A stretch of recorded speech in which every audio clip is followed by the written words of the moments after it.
This is Laura, aka the Sommelier, here with Southern Vangard's DJ John Doe and Eddie Cappuccino Meeks. Fellas, what's your earliest memory of hip hop? Ooh, Meeks, you go first. I got it. Earliest memory of hip hop. It's kind of funny you asked that because me and the homie been on this 80s kick. I just watched another one tonight, homie. Places in the Heart. Yeah, not 80s hip hop. Nah, just 80s in general. 80s yeah. yeah. I just watched Places in the Heart with Sally Fields and She's so hip hop. She's so dope. But Danny Glover was in the movie too. But what no, was the shit that set us off last week? It was Against All Odds, right? Against All Odds, yeah. Great history in film right there. Earliest memory of hip hop is Christmas morning. I won't say what year, but I got my first 12-inch. It was the Sugar Hill Records Rapper's Delight. I heard the record before then, but I didn't actually get it until Christmas. And then that set me off to going to the record store. Remember those places? What are those again? Yeah. Buildings where you could actually go buy music. You didn't have to sit at your desktop and purchase music 99 cents at a time or whatever. But from there I got Fatback Band, King Tim III, other records. I was just talking to my brother the other day. He called me from the car. He was listening to the radio. We got a friend in Memphis that does radio. Shouts out to DJ Superman at 107, Hot 107 in Memphis. He was playing Nobody Beats the Biz, like on a midday mix. And my brother called me screaming through the phone. He was like, man, I remember when you first got this tape. I was like, yeah, I got Biz and I got Big Daddy Kane's first album For Another Christmas. And my mom used to just hit me off with this stuff. I was gonna say, did you ask for these or they got it for you? Nah, it was just, well, here's the thing. When I was a kid, I wasn't into anything. I wasn't into sports. I didn't dance.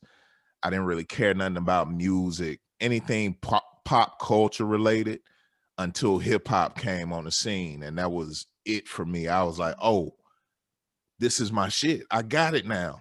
Mm-hmm. This is my purpose. This is what I'm going to do this. And that started off with 7 years old. I remember standing up in front of my 4th grade class, rapping all 7-8 minutes of Rapper's Delight, word for word. And my teacher couldn't. My teacher couldn't. Nah, this was in the middle of class, and my teacher couldn't believe it because I was so quiet. She took me from classroom to classroom, and I rapped Rapper's Delight in every class, and it was just, I'll never forget that. So those are early memories for me. And I remember New York Hot Tracks used to come on late at night. I just stay up to watch that. I saw breakdancing there, graffiti, all of that stuff. But it really started, believe it or not, just listening to commercial radio for me. How about you, homie? I think mine was, Meeks, you grew up in Memphis. Yeah. I did not grow up in Memphis. I grew up in a little far from it, actually. Too far from there, though, right? I didn't, but I grew up in the exact opposite of that, which is a small little town in Kentucky called Glasgow. And, they probably didn't start playing hip hop on the radio until, hip hop was like a pop thing. You know what I mean? Like I remember when I was in college, I remember Nashville. So I grew up an hour and a half north of Nashville, near Bowling Green, Kentucky. Mm-hmm. And I remember when I was in college, or maybe I'd gotten out of college, I remember when Nashville got their first all hip hop station. Mm-hmm. So, this was like, this was 98, 99, wow. So So my gateway was MTV, MTV Raps, which is the gateway for a lot of people, especially folks that were, or kids that were in my situation. And then I believe this story is right. It's a little fuzzy, but I remember specifically being somewhere with my family on a vacation, and I think it was at the Knoxville World's Fair in '82. I would have been 5. I was born in '77, and I think this is where I saw this. I think I saw breakdancing there, like for the first time, like right in front. I thought that was the most amazing shit ever, because I remember seeing like bits and pieces of it on TV. But like when I actually saw someone do it, I just bugged out. And it's not that I wanted to be a dancer. It was just the whole thing and the whole world. And, anyway, so I just got sucked into it. And I think the first music I got was, I told this story when Large Professor and P. Watts from Raw Wattage, when we interviewed them, they were actually in Atlanta and passed through one time. And Large was busting my chops because I told this story. The first tape I got was Beastie Boys' License to Ill, and the second one was Fat Boys Crushing. And like, so I remember Large was giving me shit for Fat Boys Crushing, but he said you were straight with the Beasties, so you got sorted out there. And then everyone tried to, after I told that story, like Large and Watts and everybody there was trying to remember like what songs were on Crushing. So anyway. That's crazy. You didn't get into it until. What's that? I think you get a little bit of a pass though if you didn't get into it until like the late '90s. Yeah, well, License to Ill was 86, 87, right? And so and Crushing was around then too. And then just from a music standpoint, I just kind of dabbed in like everything musically up until I got into probably the late '80s, early '90s is when I started really getting serious, like into hip hop, and started hanging out with buddies and stuff that were into it. So, anywho, just talking about your breakdancing experience, I don't think there's any way you can compare watching something on TV like that to seeing it in person, because you're on TV, you're like, oh, that's special effects, and then you see it in person, you're like, oh, no, it's not. Yeah, it's still amazing to me to this day. I mean, it's still like boggles my mind. Yeah, just to see that live is crazy, and the only thing crazier than that is seeing it on TV and put some cardboard down in your carport and trying to pull off that same shit. That shit is painful, and I'm speaking from experience. So yeah, that's the amazement, and it's like these dudes can really do it, and they do it easy. Let me try, and then you wind up with a busted knee or some shit. Yeah, it's breakdancing is dope, man. All the elements, the way they come together is what makes this culture what it is, Indeed. Meeks, you talked about records that you loved when you were a little bit older, not really that much older because you're only 7, but for both of you, are there records that you heard when you were younger, whether it was from your parents or just around the house, that you remember kind of connecting with early on, and that's how you really realized that music was a thing for you? Well, some of the first records I touched were out of my dad's collection. We used to have the big console system, which was a piece of furniture in a lot of people's house, and you open the lid up and there's a turntable in there, there's an 8-track player, and there's a tuner in there for FM and AM radio. It's glorious is what that is. Yeah, it was. And the speakers in that thing was amazing, but there was also a spot in there where you could, stash, 40 to 50 45s or whatever in there. So the first records I touched was my dad's collection. And as the story goes, he liked party records a lot.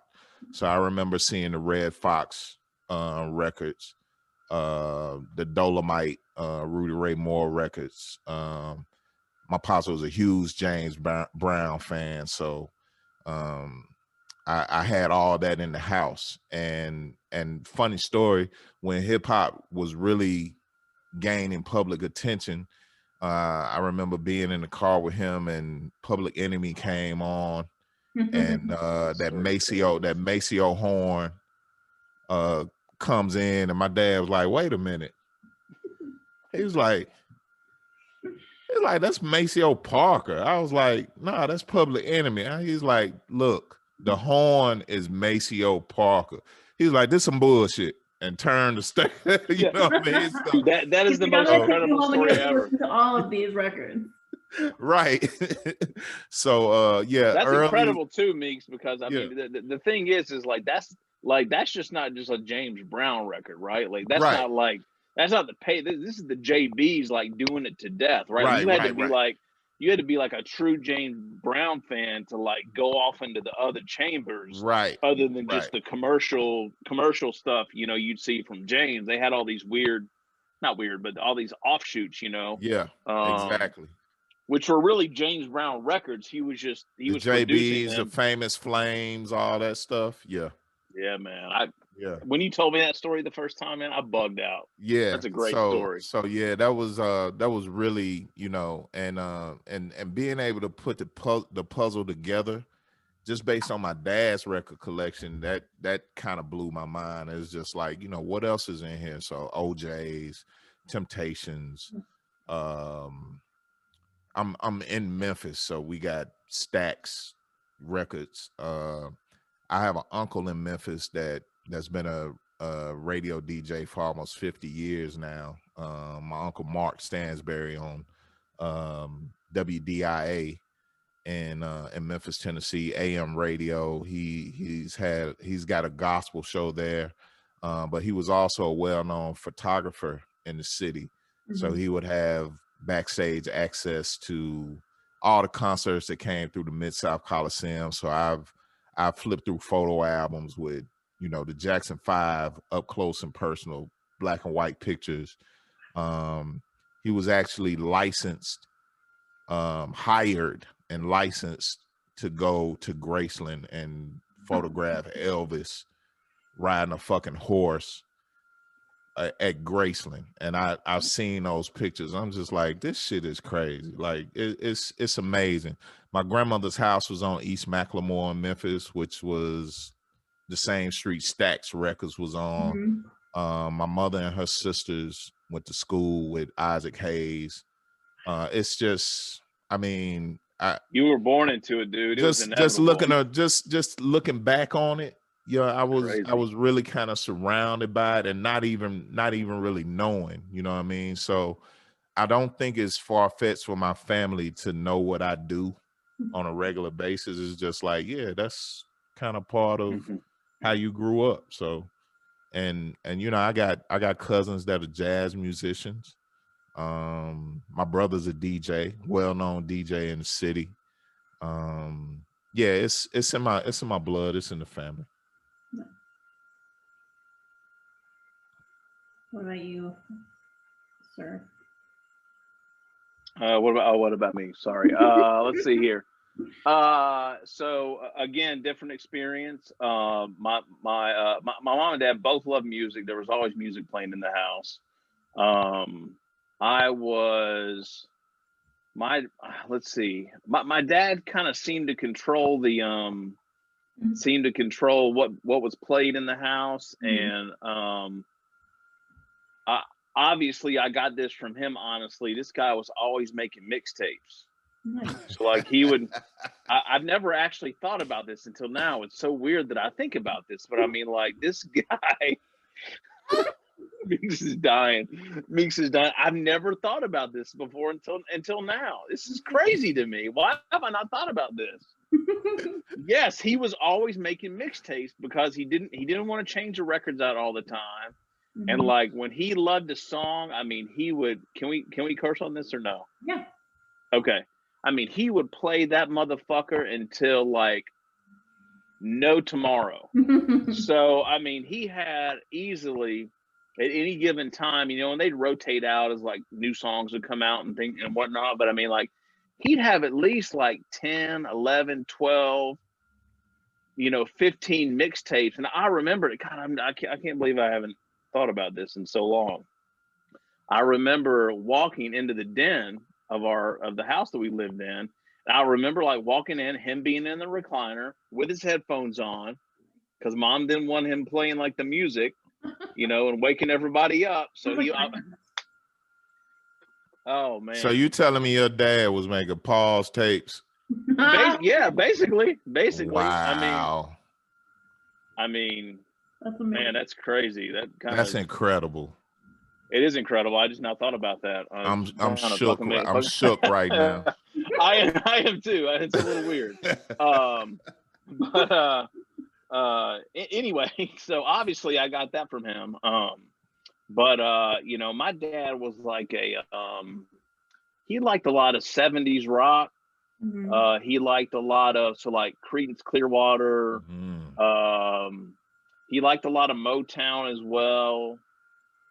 He liked country too. Like I have like this weird, not many people know this, but like, and Meeks and I connect on this, but like I love Patsy Cline. Like I know that seems like so, but like I mean, if there's anything that I remember about growing up in my house, it was like Creedence Clearwater, Patsy Cline, Jackson 5, Sly and the Family Stone, and actually there's a Sly and the Family Stone record. That's the first time I found a sample in my dad's collection, and I bugged out. So whatever it is that Jimmy Jam and Terry Lewis sample for Rhythm Nation, that's a Sly and the Family Stone record. I can't remember what record it is right now. Like I remember finding that on a record like in my dad's stash. And like when I figured that out, I was just like, oh, I'm going through this whole thing, you know. Yeah. So I feel like a lot of people say that, like as soon as they find one, they're like, oh, I gotta find them all. Yeah, I gotta find them all. Gotta find them all. It's like Pokemon. So and then my mom kind of was like more on the more kind of, I guess, traditional side of things, music wise. Like she was in the choir, she played piano, she sang in the choir. I said that already, but like I played piano growing up. I was in the band. I played trumpet through high school until I got turntables, and then like I threw all that shit to the side. And but when did you? I mean it. 94.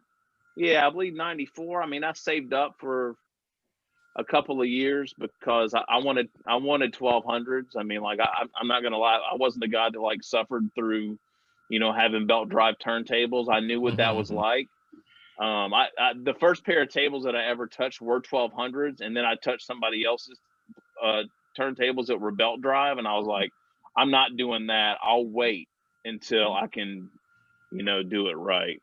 Right. So yeah, it was probably 94. I think I saved up for like 2 years for that. And like one summer I had like 3 or 4 jobs. I was a paper boy. I was working at McDonald's 40 hours a week in the morning shift in the summer. And I worked at like this shitty putt golf course at home. And like that took me over the edge, and I was able to. Even at 16. At 16, 16 years old. Yeah. So I was hustling, man. I wanted those turntables badly. I didn't even cash my checks, which was dumb in hindsight. But like that summer, I knew I was going to get there, so I was just stashing those checks, not cashing them. Is that at the end, you might have? What's that? If you cash them, I don't. Well, I would never do that today because I'm like, you know, what if one day like the business isn't there anymore and I can't cash the check and there's no money in the bank? Right. You know what I mean? So, I didn't even think about that. Yeah, but probably back then it was a great idea because I would have spent that shit. So anyway. Hell yeah. So kind of along the same lines, question wise, can you name any early influences on the formation of your individual sounds or styles? Kind of when you started to get into the game in your individual lanes? Well, it's funny for me, even though I am from the South, Memphis, Tennessee, to be exact. My style is based upon the music that hit our city first, which was East Coast hip hop. Run DMC, just anything East Coast, Curtis Blow, I mean, that was it. You know, I distinctively remember when the West Coast kind of turned it around a little bit. and leveled the playing field. But I always found myself going back to that East Coast sound. So huge Rakim fan, EPMD.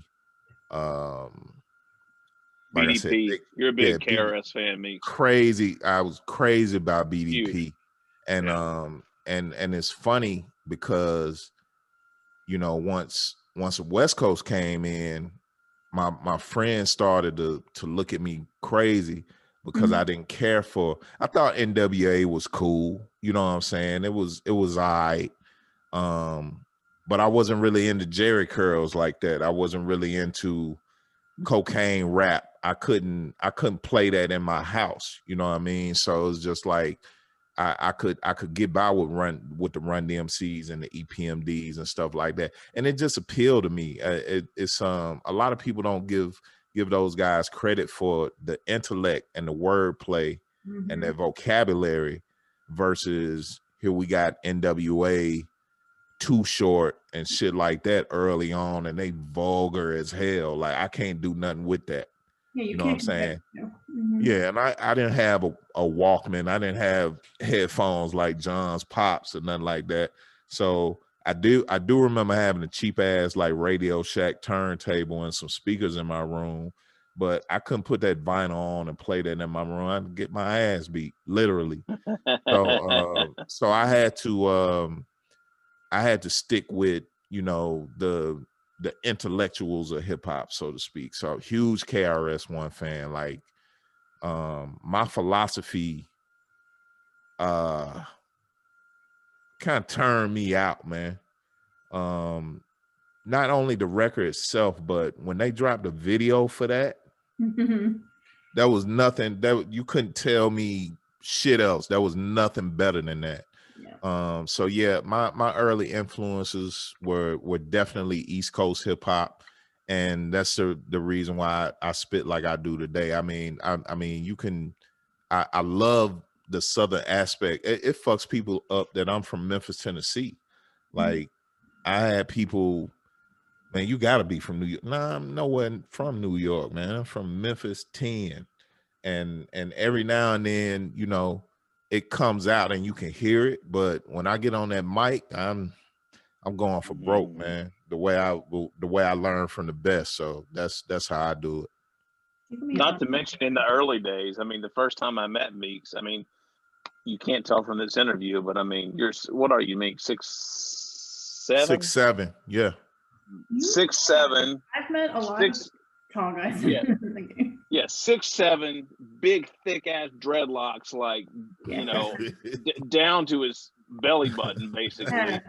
Tim's, the whole. So you see this guy, and you're like, this guy's definitely from New York. I mean, it screams New York, you know. But nah, but that's just a testament to the influence. I just gravitate towards that.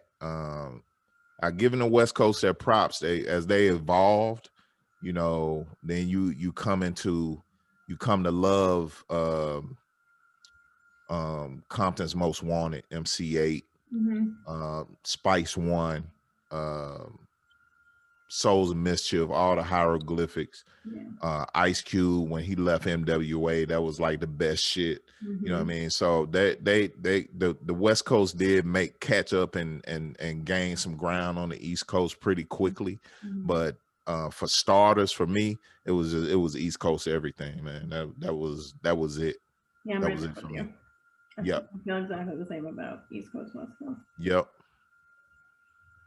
Yeah, I'm trying to remember. I don't know like what my influence were so kind of like scattered. I guess like hip hop wise, probably what influenced me the most was oh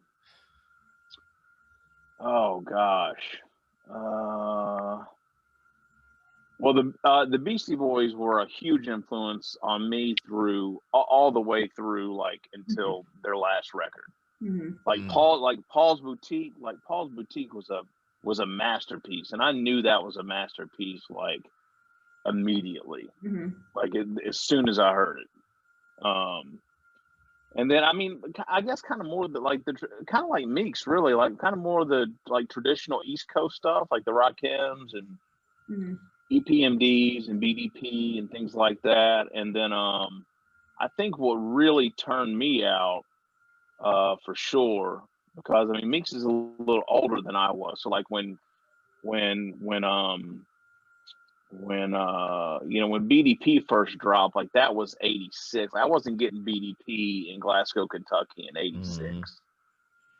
But I got Public Enemy, It Takes a Nation of Millions, and I got Public Enemy, Fear of a Black Planet.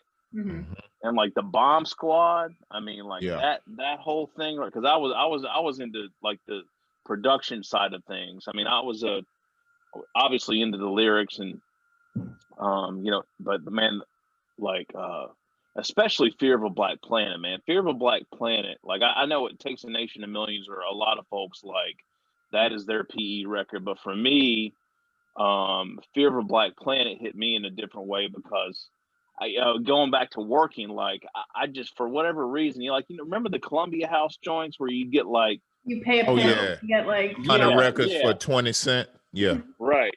So there was one time when I did that, and all of those records from that time period, that's when I had a Walkman. So I'm not walking anywhere in Glasgow, Kentucky very often, but I'm walking in for an hour and a half every day on my paper route. So like Fear of a Black Planet, I mean, like I think I broke that. I probably went through 2 or 3 of those tapes, and it had the lyric sheet in it that you could fold it out. And you could read all and just the Bomb Squad was just like, I mean, like I'm getting chills talking about it, like Welcome to the Terror Dome, and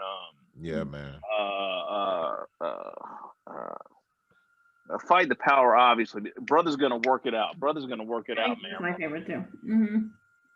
I mean, so that like really like sent me like off into Mars as far as like the rap shit goes, for sure. I think that like locked me in. Yeah. And then I really got into Cypress Hill's first album, again, because of the production, again, like there's a lot of Bomb Squad influence and Muggs production that I just like, kind of like that wall of sound and like that chaos. So yeah, I think that influenced me in a big way. And then eventually, like, by the time we got to the early to mid 90s, like Pete Rock and Premier and Gang Starr and, all that were like, Illmatic and all that early to mid 90s stuff like really hit me, because that was middle school, high school for me. So absolutely. Yeah, I'm not too much younger than you, so I'm right there with you with that. Yeah.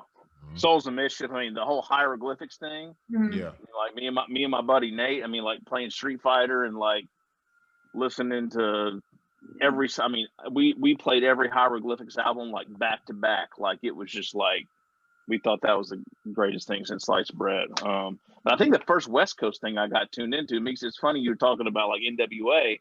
I remember like I had a buddy give me a dub of Straight Outta Compton and Eazy-E's first album, and like I had to label it weird, like on the because it was a dub, but I didn't put who it was on it. I had some sort of like code. I was like, my mom and dad will never figure out what this is. Man.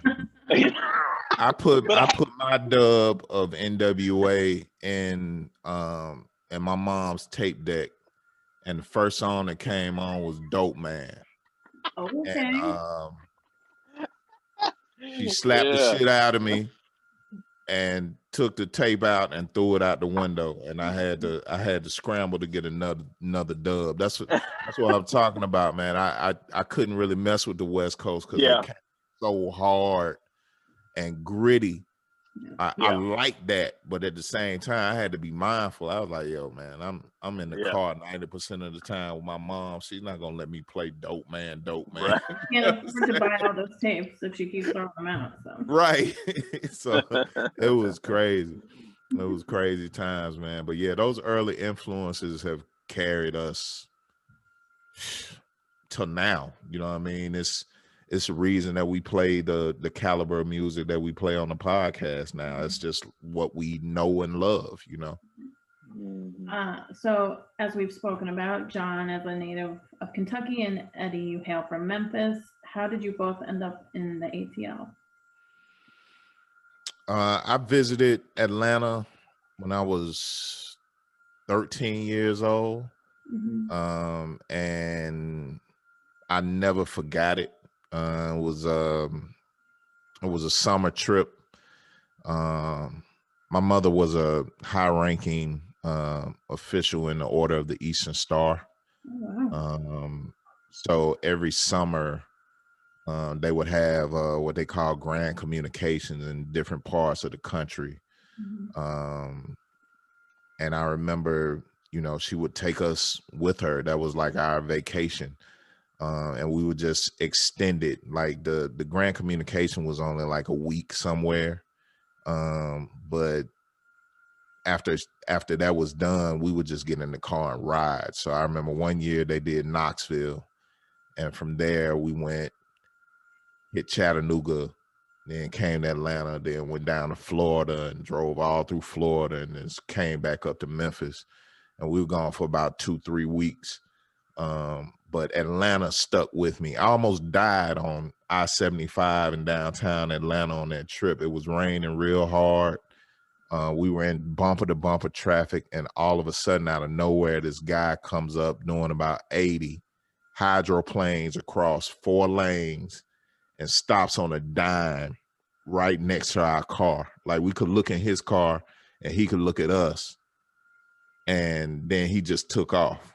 And like that, I mean, talking about your light flashing before your eyes and all that. But we did Atlanta. Like, I went to Stone Mountain before all the controversy. We stayed somewhere downtown. I remember downtown Atlanta wasn't even really developed back then. It was in the beginning phases of it being what it is now. And somehow that just stuck with me. So fast forward to 89, I'm getting ready to graduate from high school, and I'm thinking about things I want to do, and I don't want to go to Tennessee State University because everybody from Memphis is going to be at TSU.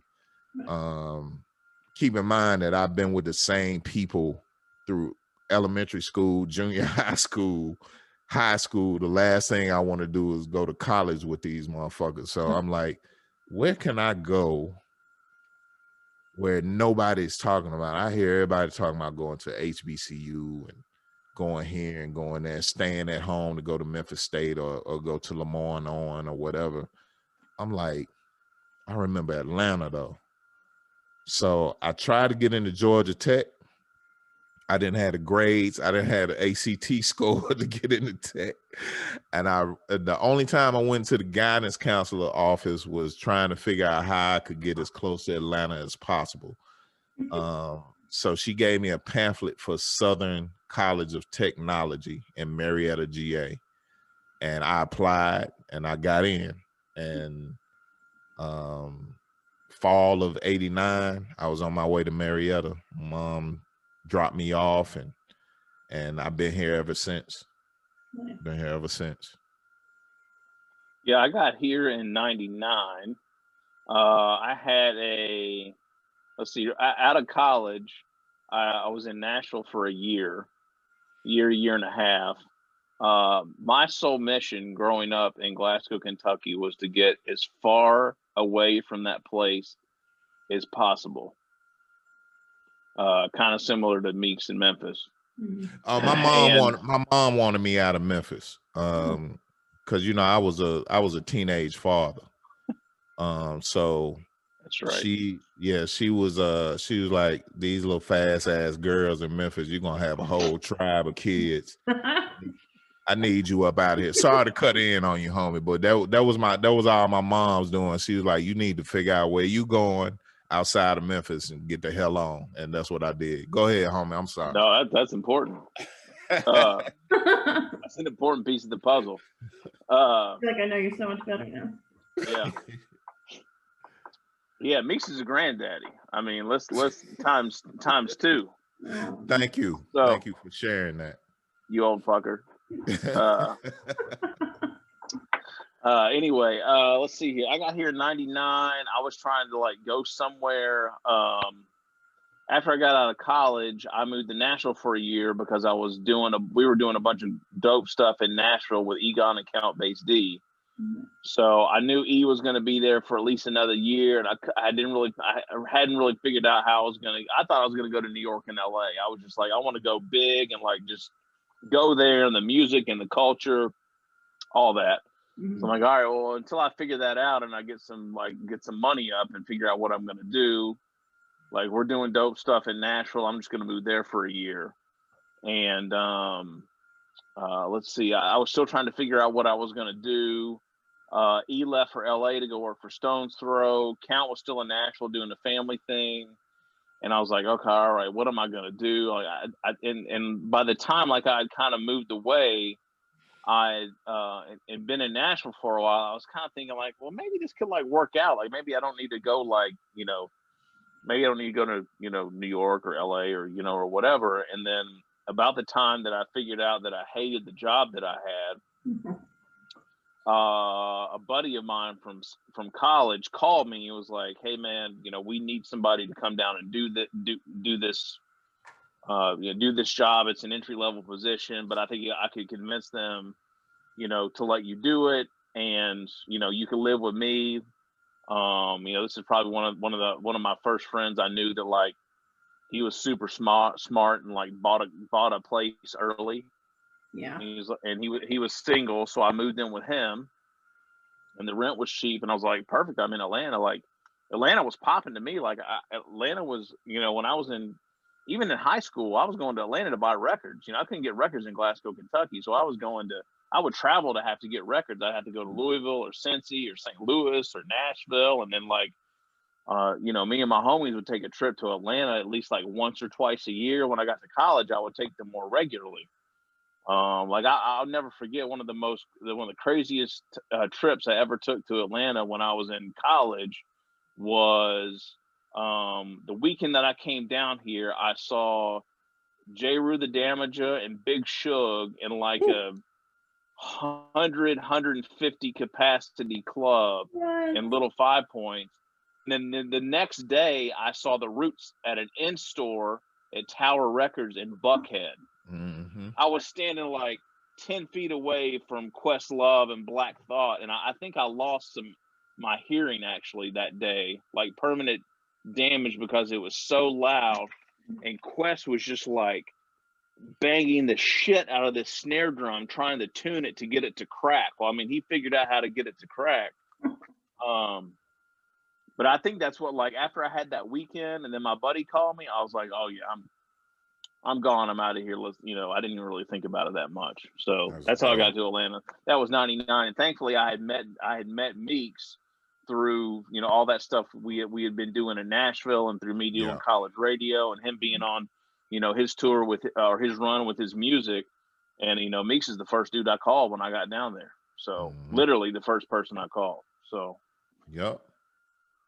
So the two of you were both members of Prophetics, an Atlanta-based three-man crew, along with Mellow Melanin. Was that the first time you worked together? Obviously not because of what you just mentioned, but in that kind of capacity.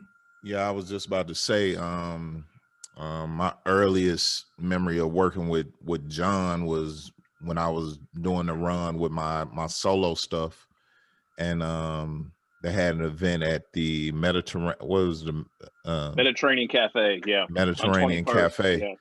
And we just rolled up in there. It was like an open mic type situation. The MCs were trash. And wait, Meeks. Yo, that's not right. I met you at the radio station. We met at the radio station, but I'm just talking about the first time. On a count show. Yeah. And you were on the tables. And I got on the mic, and oh, that's right, yeah. And I just remember you talking all this shit behind me while I was rapping. They was like, yeah, Meeks. John was like, Meeks know how to do it. He was like, watch me drop the music out. He dropped the music out. I kept rapping. He brought it back in. I was still on time. He was like, man, these motherfuckers around here can't do that shit right there. I just remember that shit was crazy. I don't remember that. Because I was looking back like, I hear you, motherfucker. Like, I do remember that now. I do remember that. I was like, let me keep rhyming. But just like John said, when he got here, I was one of the first people he reached out to, and we had already dropped. Mello and I had already dropped the first Prophetics EP on vinyl, The Unfold, with another good friend of ours, DJ G Supreme, and that record came out, did its thing, made some noise. G bailed out at some point because he had a lot of stuff going on with his crew, which is Solar Panel. Shouts out to G Supreme and the Solar Panel and all of them. He just had a lot of stuff going on. So when it came back around that we were ready to do some more work, I tapped into John. I was like, hey man, I need to hear some music, man. We ready to get back to it. And I think it's you that we need. So he started pumping beats out, and we just started rocking. It was really kind of like some overnight shit. Like once I let him know that we were looking for a sound, he started providing that sound, and we started grinding from there. Well, lucky you like the beats. I think at first I was just DJing for you guys, like spot dates. Yeah, I mean, but at some point you would let us hear some beats you had done. And I was like, okay, this shit is clean. This shit is pretty immaculate. I ain't hear nothing sloppy. And I was just like, I think we may have found our new producer / DJ. I'm just like, I'm like, homie, I need to hear some more, man. What's up with you? And I don't even really know where you were with the beat making at that point, but it was just like you started churning shit out, and we damn near hopped on everything. It was crazy. Yeah. It was crazy the way that record came together. Was I can't remember another time of being able to work like that. It was just like everything he presented to us, we got on it, and that's how we made High Risk. Yeah, I never thought about that. That is kind of how it happened. Yeah. And you guys had kind of the random, not random, but I mean, like, you guys were also pulling in a few beats from. Oh yeah. Some other cats. I guess that was more towards the tail end. I think what it was, we did a single. We did a single. Yeah. And like that did, I mean, well, and as well as could be, right? But, yeah, True Urban Grit and Professionals. Yeah. That was the first 12-inch, and those made some noise, like you said, they did well, and we started putting the album together, and we included those songs on the album as well. So it was just like that was the foundation for the High Risk LP. Nice. That's actually I think where Meeks and I also connected too is that obviously we had that history, but when I got to Atlanta, I'm going to say this in the most respectful way possible, but when I got here, it was kind of the beginning of the end of the underground for that era. Okay, I mean, a lot of people don't remember, like there was a Fat Beat store in Atlanta. I mean, like at one point, I mean, Atlanta was fucking popping from an underground hip hop standpoint in the late 90s, mid to late 90s and early 2000s. But what happened is you know, Crunk, I guess it would have been Crunk, I guess Lil Jon, and like Atlanta just started exploding in a totally different, you know, way. And I think also what happened is CDs started becoming like, I don't know, I think the nostalgia of like the underground, kind of that indie hip hop revival in the mid to late 90s and that kind of raucous era was like, that was like on the way out. Like I think Raucous, for example, like Raucous probably folded like in the 2000, 2001, 2002. Like they spent all that dough on the G-Rap album, and like it was just going kind of like crazy. Anyway, I got to Atlanta and I figured out shit was kind of fucked up. And I called Meeks one day and I was just like, man, this is a little funny around here, man. Like, what is Yeah, going on? And I think we connected because he was feeling the same way, yeah. and we just kind of had our own little pity party, and we were both trying to figure out what to do next or whatever. So, Well, you know, my introduction into the scene was janky from the start because right. you know, the Larger Than Life EP came out, and it was pressed and distributed out of LA. And I mean, we had write-ups and rap pages, like full page write-ups. It was just kind of crazy. Like we had our own little bubble in Marietta. I was doing all of this out of Marietta. I hadn't been to one show in Atlanta. I didn't know one artist in Atlanta. So by the time I got down in the quote unquote Atlanta scene, not to sound arrogant or anything like that, but everybody knew me and I didn't know anybody. So this is the first time that I see like Star and Binkus and Micronauts, mass influence and all of this. And they like, oh, you the cat from blah, blah, blah. I'm like, yeah, I am. Who are you? I didn't know anything about Atlanta. I didn't even know they were doing shows. I didn't know the venues or any of that. So my whole foray into the Atlanta scene was kind of weird in the fact that people knew me and I didn't know anybody. I didn't have any connections. I wasn't even doing shows when the Larger Than Life EP came out. Like it was just a huge radio push and magazine run, press run, or whatever. No shows. Like when I was in my 5-man crew, the Insane Circle, I had done more shows with them than I had done as a solo artist. And you know, those shows were there's no memory of those shows. There's nothing to speak about those shows. There was a lot of showcases, and you know, it's nothing like what it is now when you talk about going to a hip hop show and there's a bill and you know all of that. It was nothing like that. We were doing a lot of record label showcases and stuff like that. That was it. So yeah, the Atlanta scene, but you're right, homie, it was on a decline. Like that was around. It was just shifting.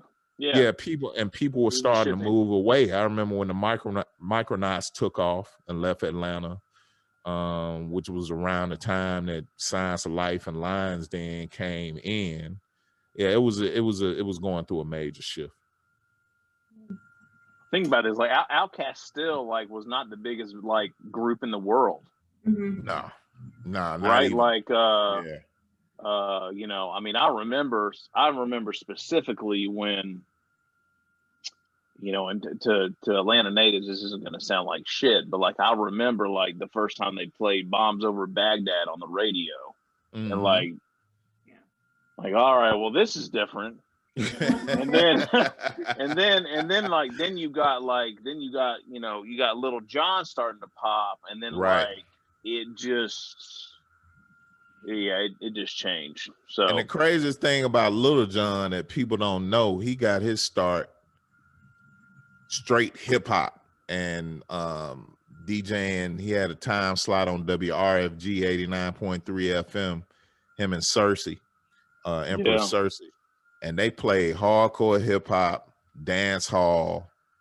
That was their main thing. And then to see Lil Jon come through with the what? Okay, all of that from where he started, it was a straight money grab, but it worked out for him. And with Drama too, right, Meeks? Drama. Drama dropped all the underground rap shit and was like with the affiliates and like we're doing and took Gangsta off. Grills. That's actually that whole era, So anyway, took off. Yeah, you can't hate them. They're getting that money. Oh no, not mad at them at all. Not at all. Not at all. So around that time, you released the High Risk LP in 2002, which featured MF Doom and Stardust MC, among others.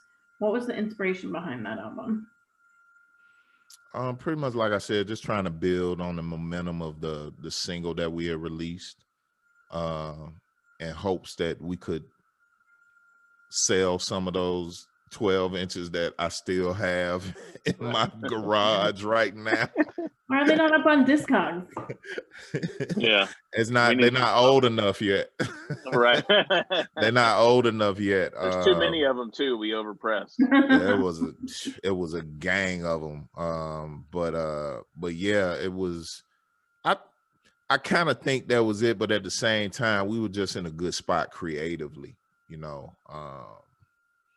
The other thing that happened is that we went to a traditional studio to do True Urban Grit and Professionals, and I know where you're going. Yeah. One, the bill was too high. Yeah. And two, around the same time, Count Bass D had showed me his Roland VS 1680, and you mentioned Doom. Like we were lucky enough to be introduced to Doom via Count.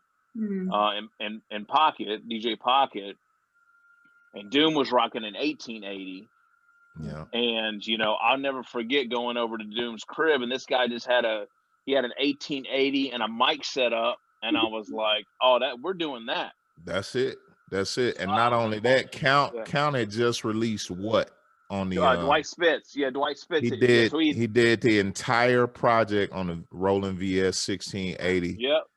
Recorded, mixed, and mastered it in the Roland.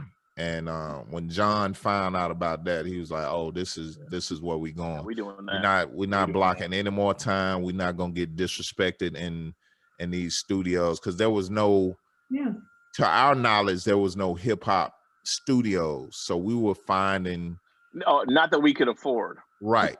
But we were finding studios that." The guy, bless his heart, he had done nothing but like rock and alternative music until he met us. And he just didn't understand us. And it got to the point where it was kind of disrespectful. So without, letting it be known to him, we were just like, man, we got to find a way. We got to find a better way. And so when we got introduced to these cats that was rocking the VS and doing their own thing, and John latched onto that immediately and said, "Hey, this is the new wave. This is where we going." And we set up at his crib and we went for broke, man. We did everything on that 1680. Shouts out to Roland. That's all I can say. No doubt. Yeah. So how did the Southern Vangard label come to be? Another shift. When your underground cred ain't what it used to be no more, and shit just kind of dries up, and it's not even a competition anymore. You kind of lose some luster a bit, that competitive edge, but you still want to be a part of it. You know what I'm saying? So, John was like, "Hey man, we got to do something. I'm trying to figure something out." And he said he, wanted to take it back to just us having fun. And that's really what Southern Vangard is about. Us getting our second win and going back to having fun with this rap shit.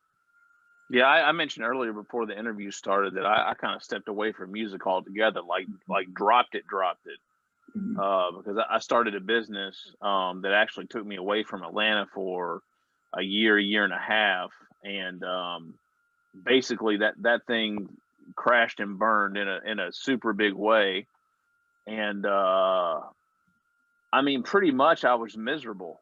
I was like, I've got to figure, like, I'd stepped away from music, and like at the point, I mean, other than obviously my my wife and kids and my family, and I'm always a guy. I mean, for better or worse, I've got to have something going on, like on the side.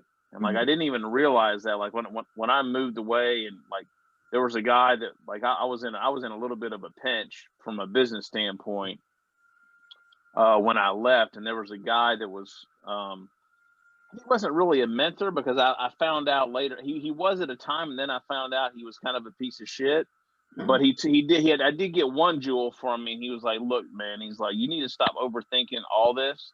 He's like, you are always going to be doing like you're always going to have your fingers dipped in something else. Like you even if you just do like your regular thing, you're always going to be doing something else. And it's just the way your brain works, or it's your personality or whatever. Right. And when he said that, I was like, oh, like that makes a lot of sense. So anyway, so when I got back and I was, miserable, coming back to Atlanta with my tail between my legs because this thing failed.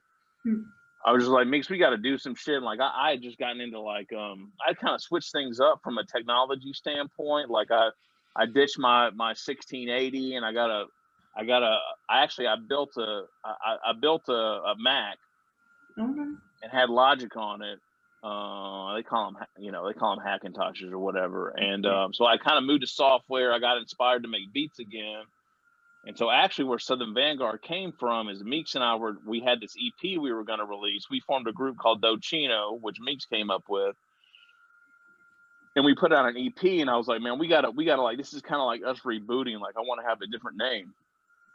But I didn't want to confine it to just music. I wanted to like if we wanted to do, because Meeks and I all had different, we all have friends or homies or whatever that like do different stuff. Like my homie Coop does, he's an art guy, and Meeks has artists that he's friends with. I'm like, we need to figure out a way to I want to do something different other than just like, this is our label or whatever, because I didn't know what we were going to do.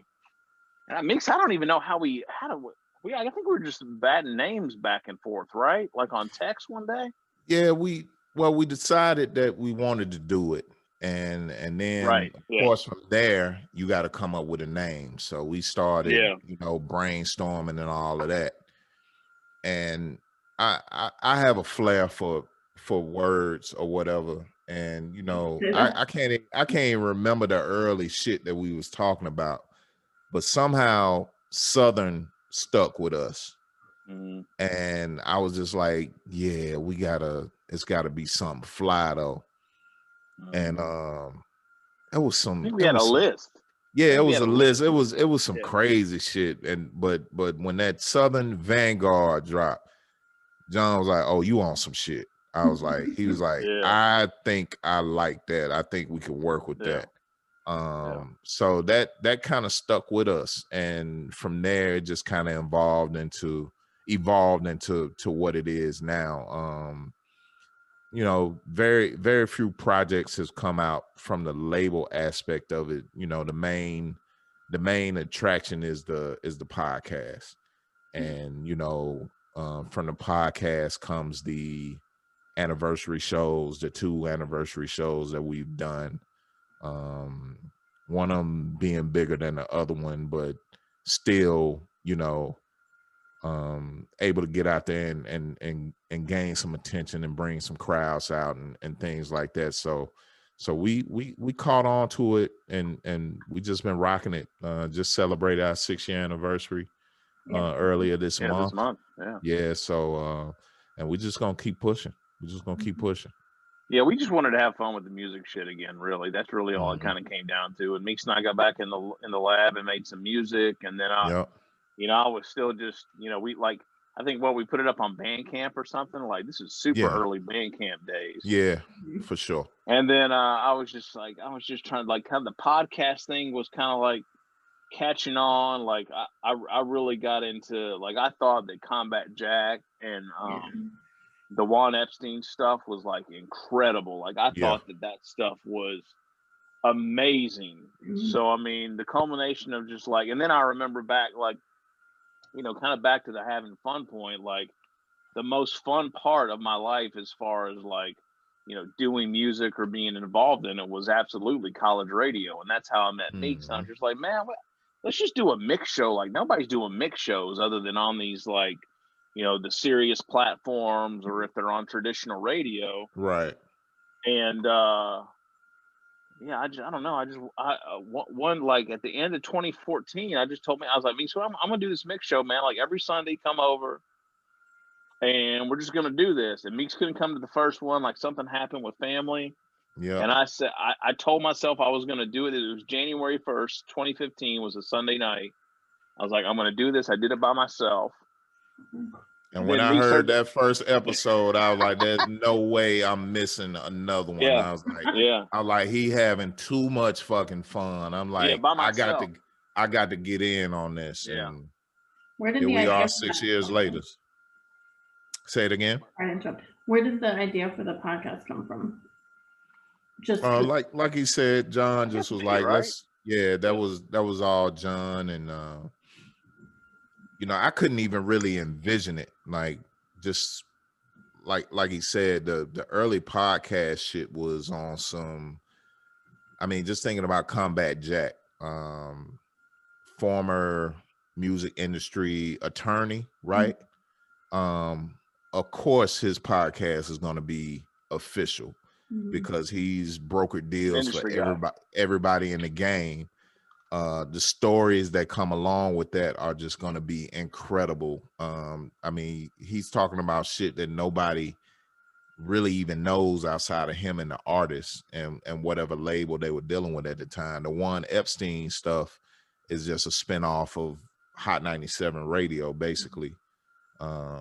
Yeah, that was a science project. Yeah, exactly. So you know, they had the means behind them, the fuel behind them, just based off their experience with commercial radio. So it's just like, when he came to me with the idea of doing a mixed show pod, I couldn't really wrap my head around it until I heard that first episode. And I was just like, oh, I was like, people are going to fuck with this because, number one, we're playing music, all new music. The format is traditional, so to speak. And then if you should just so happen to have some type of flair about you, some type of entertainment value about you, this thing could pop. And I saw it, but it took that first episode for me to for it to register with me. And once I heard that, I was like, oh, we about to rock this. So I was just like, yeah, I was all in after that. It made sense to me. I'm glad he stuck with his word and just jumped out there and did that first episode. That second episode was crazy. So because I'm on the episode, like, so how do we do this? What you want me to do? So I need to write each song down. Yeah, there was no plan. I mean, like that. Yeah. But when you were decided that you wanted to do the mix show, was it like, yeah, I want to do the mix show and the podcast, that was like one idea, or you were like, I want to do the mix show, and then you were kind of like, maybe I should add in the podcast or the. Oh, you mean like the interviews? Yeah. Gotcha. Yeah. So that came how much later? That came later because my original thought is that Combat Jack and Juan and Rosenberg and Cypher own that lane. Like, they own that lock, stock, and barrel, right? I'm like, so how do we do something that's different? Because I don't want to just do, you know, whatever interviews. And the other thing is that I'd stepped away from things for quite some time, really, 3 or 4 years probably. And I didn't, like, all my relationships had kind of gone to shit. And the whole blog era, like the evolution of the blog era, like, totally passed me by. Yeah. Because I had totally checked out. So I didn't even know, I really had no idea what was going on. I mean, like, when I first moved to Atlanta, thank God, like, Meeks introduced me to a guy named Randall Moore, who is like an OG of Atlanta hip hop radio. Like, when I say OG, like, before there was V103 and Hot 107.9 and Hot 97 playing rap on the radio, like, it was being played on WRES 88.5. No doubt. And they ran a record pool, him and Talib Shabazz from Earwax, you know, a foundational, like, historic record store in Atlanta. Thank God I met those guys, and like I got like, because of Meek's cosign, I got pumped right into the record pool. Well, by the time 2009, 2010, 2011, I came back in 2011, like, Serato had come around, MP3s were everywhere. I mean, like the music industry had been decimated. Like, where am I? Yeah, Right. it was crazy. Yeah. So, I mean, that whole, like it was just kind of a weird place. So I was just like, all right, well, how do I do something different than that? But like kind of take that spirit, because those guys, like Meeks and I are cut from, that cloth. And then I think I'm just going to stick to like doing the mixed shows. I know how to do those. Like I did one for 6 or 7 years when I was in college and a couple of years post college. And like, that's what I really love to do. Like there was no plan. There was absolutely no plan other than every Sunday night at 9:30 when everybody's gone to bed, I'm going to be in the lab. We're going to do this show. And everything else was literally like totally organic. So with the interviews, God bless him. So I went to college with Zoe from Foreign Exchange. Nice. So big up Zoe. He was like my guinea pig. And I mean, like at that point, he had like checked out of rap and hip hop. He was like, he had done like the shit with Fonte, like the Meeks, we were just talking about this. What was that? I Love the 80s. Yeah. That I Love the 80s. He had just done that, and like he's like, all right, I'm moving into this R&B, like modern soul lane. Right. But he had a lot of hip hop history because of just working with Little Brother and being from Detroit. And I was like, dude, can you just help me out and like be a guinea pig for me? Like, I want to see if like we can do this interview. So he was the first interview session. Yeah. Meeks wasn't there. Meeks, you weren't there for that one, right? I wasn't on that interview. No. Yeah, I don't think you were. So we did that one and it went great. And then like, was the second one like Grap Lava or something? It was something crazy. Something like that. House Shoes or something. Yeah. Yeah, you got a crazy interview view for us for like the second one. Yeah. And so like in typical fashion, I mean, to my point about the guy telling me I'm always going to be messing and dabbling in some stuff. Like we started to totally overcommit. We're like, okay, we're going to do a mixed show and we're going to do an in-depth interview every week. Mm-hmm. So now like every Sunday night for the past 6 years from 9:30 to 2 a.m, it's Meeks and I in the lab, doing a 2-hour mix show and an hour-long interview session. And then we kind of break them up and release them through the week. So, yeah.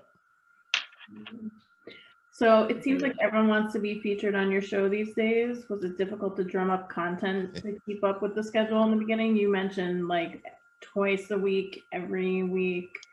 You mentioned some big names in the beginning, but after that kind of not fizzled out, but maybe like flatlined a little bit. Did you have trouble getting people on the show?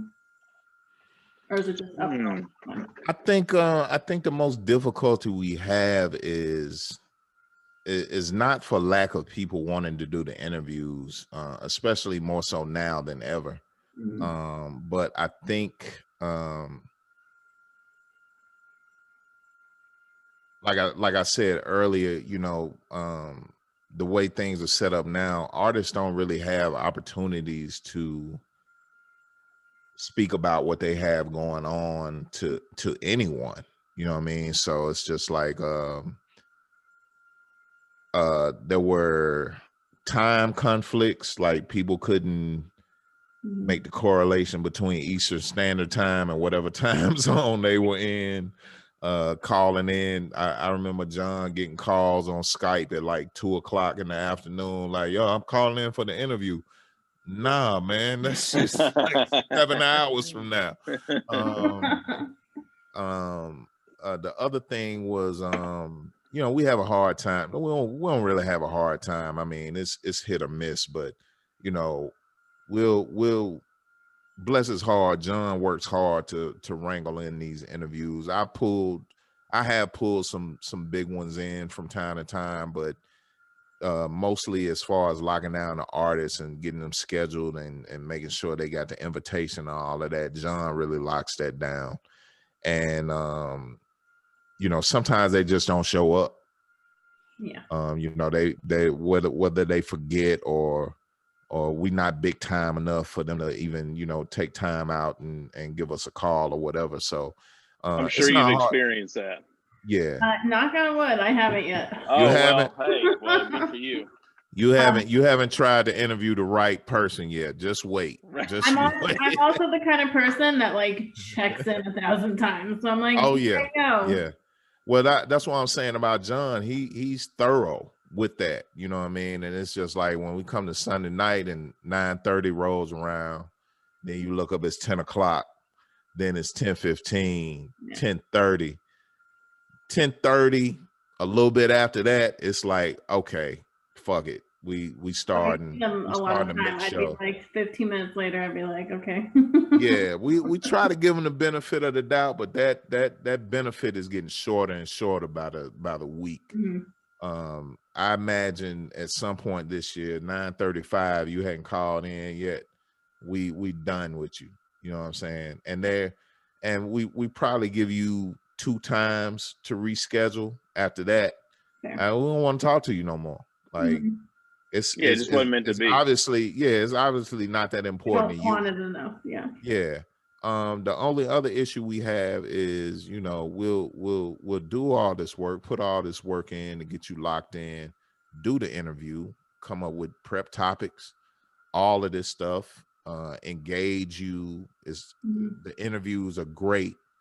But the artist won't do anything with it after it's done, and it's just like, why did you want to interview so bad? You won't even promote it. You won't even post it on your Instagram, your Twitter, and none of that. We provide you with all the links, the artwork, everything like that.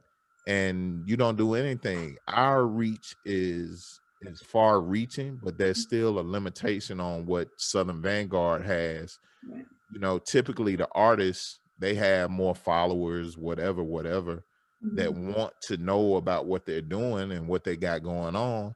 It just will make sense if we go through the effort to time these interviews around when your release is dropping. The least you could do is pump the interview up a little bit so they can get some background information on what you got coming out and stuff like that. So those are the issues that we have. It's not really a big deal, but things could be a lot better in those aspects. When you think about content and things of that nature, you have to make this content work for you, as an artist, producer, DJ, whatever. I think that's why we've kind of stuck to our guns with the mix show, is because like I'll be damned if I let anybody impact what we do on a weekly basis, right? Like I'm not going to be beholden to anybody's disrespect to my time. So I mean, like, Meeks and I, off air, off camera, I mean, I'm talking shit all the time. I'm like, fuck it, I won't do these interviews anymore. Fuck all y'all.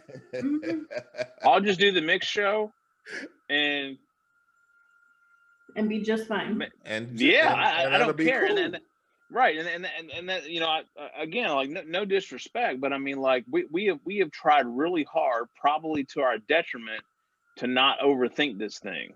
So I mean, which I don't think folks realize. Like, it has been really hard to try not to think that this can be something more than what it is. Right. And like that's what I told Meeks from the beginning. I'm like, dude, we are not going to get wrapped around the axle on this. We don't care about money. We're not trying to make money. We love this thing, and this is just what we love to do. And Meeks and I found a brand new chemistry after being friends for 2 decades now. Like we found a whole new thing that like just that further strengthened the bond that we have from a friendship standpoint, right? That I would never thought that we would be like here talking with you, for example, about this. Right. So, and we still struggle with it to this day, right? Because we're like, all right, well, like, what's next for this thing? Should we be doing this? Should we be doing that? Should we be taking out Facebook at?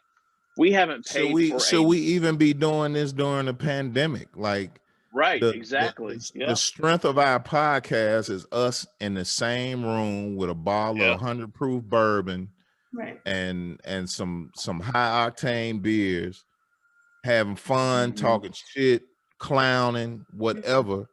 And we had all that snatched out from up under us, but we're still here. We, purchase equipment to keep this thing going. Jumping around on the different platforms from Zoom to Skype to whatever else, trying to keep the momentum going. And it's just like, should we even be doing that? Hell yeah, we should be doing that. If it's making you happy, that's really all. 100%. Exactly. 100%. I tell people And, all the time, like, the only reason I'm really like staying sane right now is because of this. For sure. I hear you 100% for sure. Yeah, for sure. Yeah, absolutely. So Gotta do it. This is about, I mean, not to sound like it's being selfish, but like this show is really like number one about the music, and number fun about like two dudes that like just can't let this shit go. Yeah. And we just bug out and like hit record every Sunday night. That's it. Yeah. It's like a great for you guys to hang out. But it's also like it's time to go when it's not fun anymore. Yeah. 100%. Yeah. Yep. So with close to 300 episodes of the Mix Show, and this is not even counting the interview sessions in your arsenal, I'm not going to ask if you have any favorite interviews, but do you recall any surprises that caught you off guard over the years? Well, I know what mine is. It's obvious, but yeah, it's probably the same for me. I mean, and then you're not gonna ask us our favorite interview, but I tell me your favorite. I'm about to tell you right now. Sean fucking Price. I was gonna bring that one up. Yeah. Kimbo Price, Sean P. Yeah. Surprises from start to finish. The fact that he even agreed to do the fucking interview is I to this day I still can't believe it. He agreed to do the interview off the strength that we played a song that featured him on it, and I fucked up the dudes. I remember reading the story. I was hoping you'd tell it. Yeah, I fucked up the dude's name who Sean P was featured on the record of. It was like a typo in my tweet or whatever. And Sean P commented on my tweet and said, like, ha, he called you so-and-so like that. And it was something ridiculous too. Like it'd be like if you called somebody like hot dog brain or something. Right. Like it was weird or it something. Was stupid as hell. And I immediately cleared up my tweet. At the same time, I was like, yo, P, we love to talk to you, man. Like, what's going on? I mean, in a matter of minutes, I had his direct contact information, cell phone number, email address, everything. It was like a no-brainer. And we couldn't believe it all the way up until Sunday night. So it's time to call him. I'm looking at John, and he got this skeptical look on it. He's like, man, this motherfucker ain't gonna show up. He ain't gonna pick it up. Dial the number. Hello? Yo, P. Yeah, this me. It's John Doe and Eddie Meeks from Southern Vangard Radio. He was like, oh, yeah, what's up? I was waiting on y'all. Y'all ready to do it? And we just lost it. And from there, it was kind of like a blur, but we were living in the moment. And so the surprise, number one, is that he agreed to do it. Well, number one is the way that we got him to do it. Number two is he agreed to do it. Number three is he answered the fucking phone. And number four, he killed the interview at some point and just started playing us joints over the phone. Right. That's when it went off the rails. Which was like, we were not ready for that at all. How happy are you that that's recorded for? Oh my God. I mean, I still get emotional about it. I mean, like, I'm getting emotional about it now. I might start breaking down in tears right now. I mean, that thing was so, like, obviously not knowing what was around the corner. Yeah. But I mean, we were talking to this guy, and I think he just knew that, like, and most people say this, like, when they talk to us, like, after we get past all the pleasantries and all the bullshit, and they figure out, like, we're some like real people, and we're not like, some flunkies or whatever. Like, the interview gets good, and somehow we figured out how to do that. I don't know how, but It's just being able to engage them. You know what I'm Yeah, saying? just being Ask real, them, you know? ask Yeah. them some. I'm not going to say out of the box questions, but our approach to the interviews is we just try to be as relatable as possible. And I think the fact that we do music as well is what really breaks the ice, because we can speak the same languages. Now, we've been through some of the same trials and tribulations that they've been through. We've been on this roller coaster. They might have been in the front seat of the roller coaster. We were somewhere in the middle, but we all on the same ride. So it's all relative, you know? Yeah. But man, when he stopped like randomly, he was just like, hold on, I'm going to play you guys something real quick. And then when he started playing joints off it was songs in the key of price, right, Meeks? Yep. You know what he played? Yep. He was like, yeah, man. He's like, I don't even care anymore. I'm playing he's like, I'm rapping over Bobby McFerrin. Listen. And like, he played it and you're just like, oh my God. And Is this happening like, right now? Yeah, I'm like looking at Meeks like, holy shit, like this is incredible. And then he's like, oh, hold on, I've got another one for you. And then he plays something else that's nuts. And I was like, this is when I knew we were connecting with him too. I was just like, all right, Sean, well, you can send that to info@southernvanguard.com, right? You know. And he was like, yeah, I bet you would want me to send that to you. Yeah, he started chuckling. Like, you know how you can tell people like laugh with their belly and like with their whole body, like when he did that? And he sent that shit. Yeah. So so we were over the surprise moon. Number 5. Yeah, exactly. You look up in the inbox and he actually sent it, and we played it that night on the mix show. We world premiere. It was a joint with Illa G, Royal Flush. Yeah. Off songs in the key of price, and then 2 months later, like, this guy's gone. Crazy. And then on top of that, it's kind of one of those things like just keeps on coming back up. And I'm like, we did not know him. Like, we did not know him. He didn't have to do any of that for us. He didn't have to do any of that for us. But like, Doug Down ended up that's what I hold on to. Yeah. Doug Down ended up using pieces of our interview, and when Imperious Rex came out, a year or so after he passed, like, they used us in the trailer for Imperious Rex. Yeah. I mean, it was just too much, Yeah. Bernadette came on twice after he passed. She came on soon after he passed too, like a month and a half after he passed. She came on, and then when Imperious Rex came out, she came back around again. Yeah. It was just, it's turning into this whole thing, and almost 21,000 plays later for that interview, and it's more than that because we're spread out across the platforms. It's more plays than that, I'm sure, and it's just like our biggest and greatest interview to this date. And like I said, he didn't have to do that for us, but he did, and I'll forever be grateful for that. Like, that's just it remains to be fuel for us to keep doing this thing, because who knows when we get another one like that, or if we ever get one like that. It's like a crackhead trying to chase that first high. You know what I mean? Like, you never get high like you did off that first rock. But you just keep smoking and smoking and smoking. You know what I'm saying? So it's just like, maybe that's a very Sean Price say the thing, me. Exactly. You know what I'm saying? So maybe that's why you look up and it's 6 years later and we still rocking, man. We just wanted to be better and better, man. We just want to keep getting better and better with it.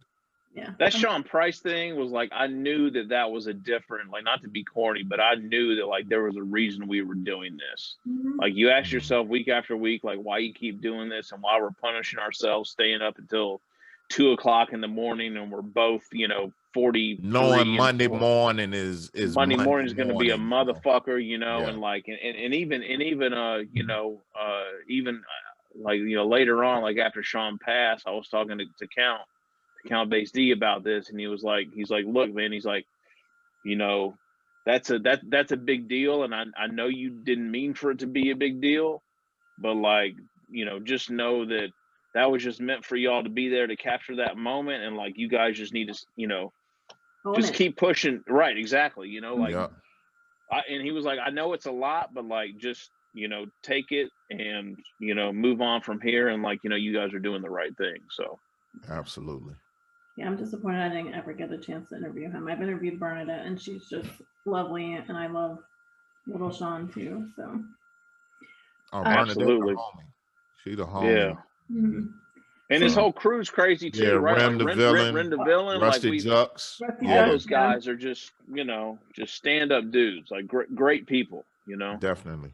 Agreed. Yeah, he definitely surrounded himself with the right people. For sure. So you've both been in the game for more than 25 years at this point. In your opinion, how has hip hop evolved from your days with college radio up to now, and thoughts on the current state of the culture?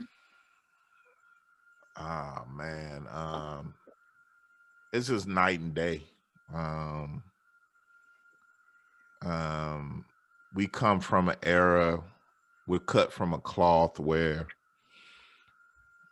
an individual artist or group would drop a LP typically in the summertime and work that record until the next summer.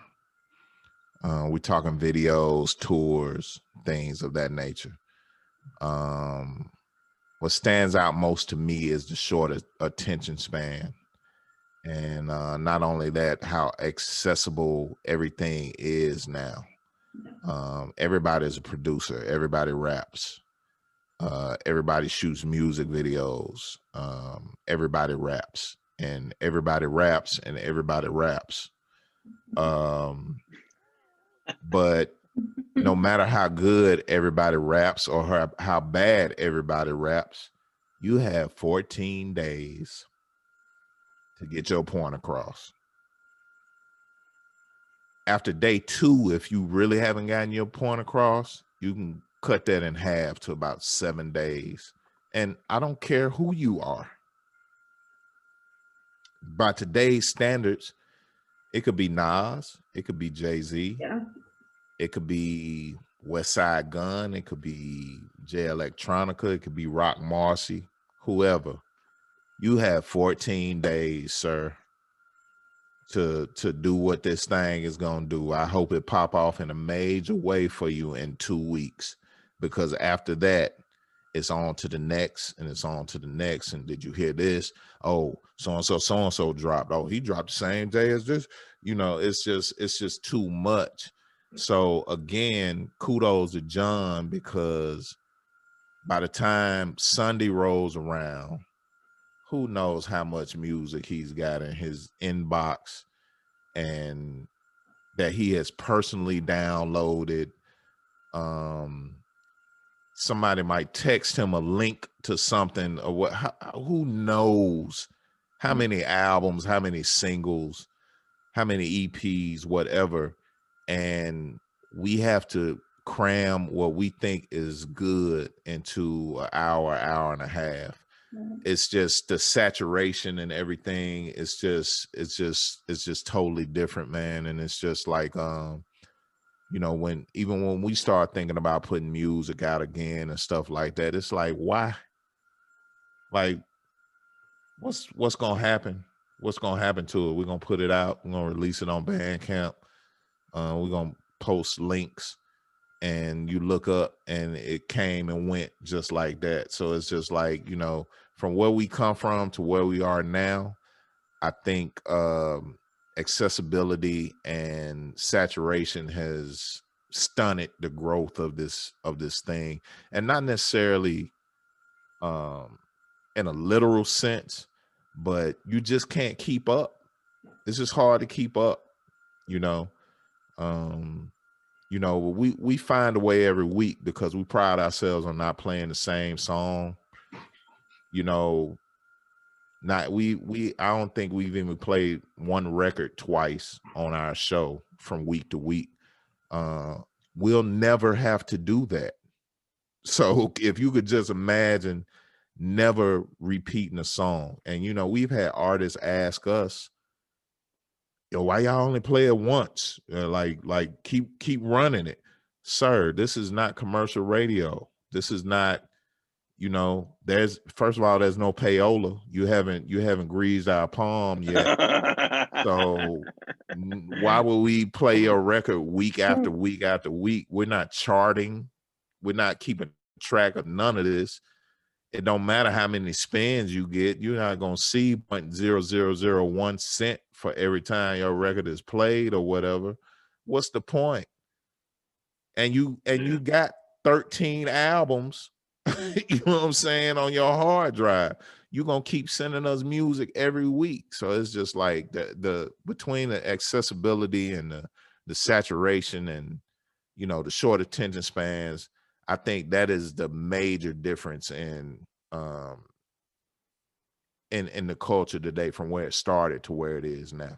100%. It's like the best and the worst thing in the world. You know, it's it's incredible that the way that things are right now have,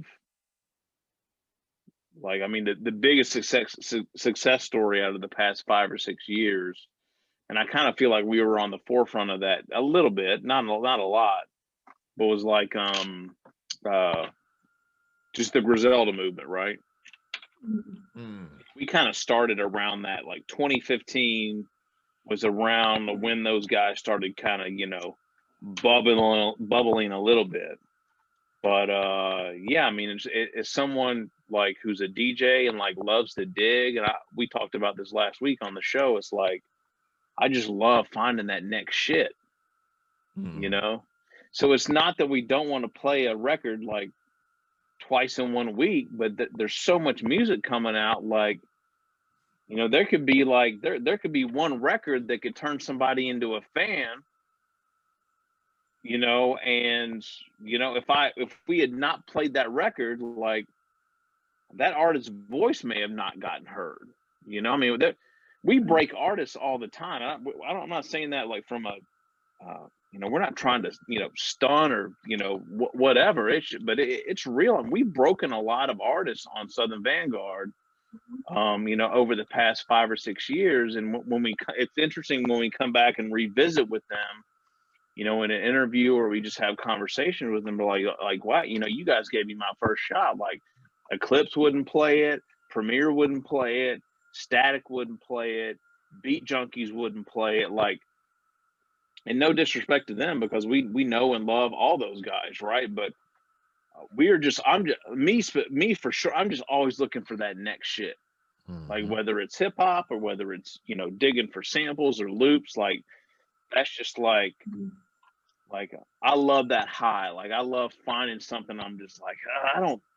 Like we might give these guys give these guys a chance. Like there's a jewel here, and I know that someone hasn't heard these guys, so we're gonna play this. You know what I mean? Right. So that's kind of part of it too. So we've probably fueled that, you know, that turnover or that, you know, a little bit because in the beginning, like we talk shit all the time, like, yeah, you won't hear a song repeated on Southern Vanguard radio, you know. And then people are like, why are you not playing my song more than once on the show? I don't understand. So have you heard the show, sir?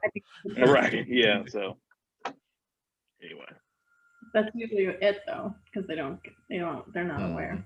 Exactly. Yeah. I mean, like, and you know, you were at Billboard, right? You wrote for Billboard for some time, right? Like, I mean, journalism too is like changed so much, right? Drastically. I mean, like, it's so odd to look back on that time period, isn't it? And like see where things are at now. It's so strange. Yeah, like I am probably one of the few people I know who misses print journalism. Like I wish I could still spend money on a physical magazine. Oh my God.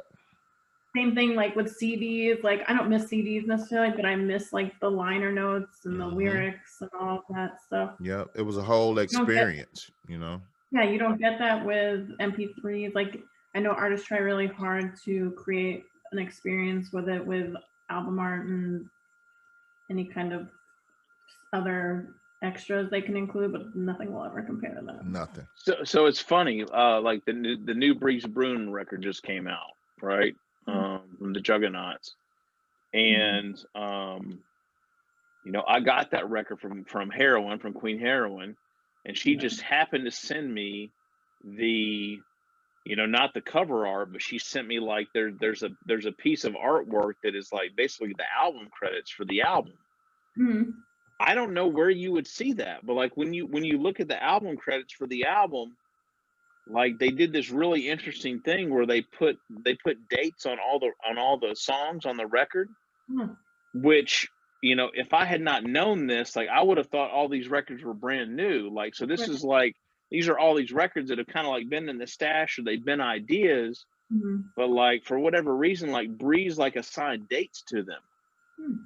So exactly, right? So like to your liner note point, like if you don't get the record or the physical, and they don't, like, you can't even find out about, not even like the second level down, of like about what's going on with the record, you know? It's I don't know, it's No, really tough. It's not even so much that, like, me missing that. It's also like these younger kids are never gonna know, like, oh, you should be looking for more than just listening to the album.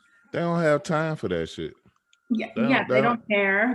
They don't care, you know, because it's just like when I dump these 50 songs, I got another 75 that's coming right behind this next week. Yeah. So I'm just, they just pumping shit out, and it's just like there's no care taken with any of it. You know, there's no time spent on any of it. It's crazy.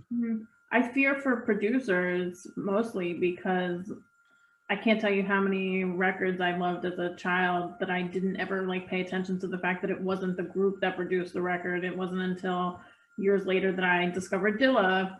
I used to be a Tribe Called Quest will always be my favorite, and I didn't know for the longest time that a lot of those my favorite records of theirs were his.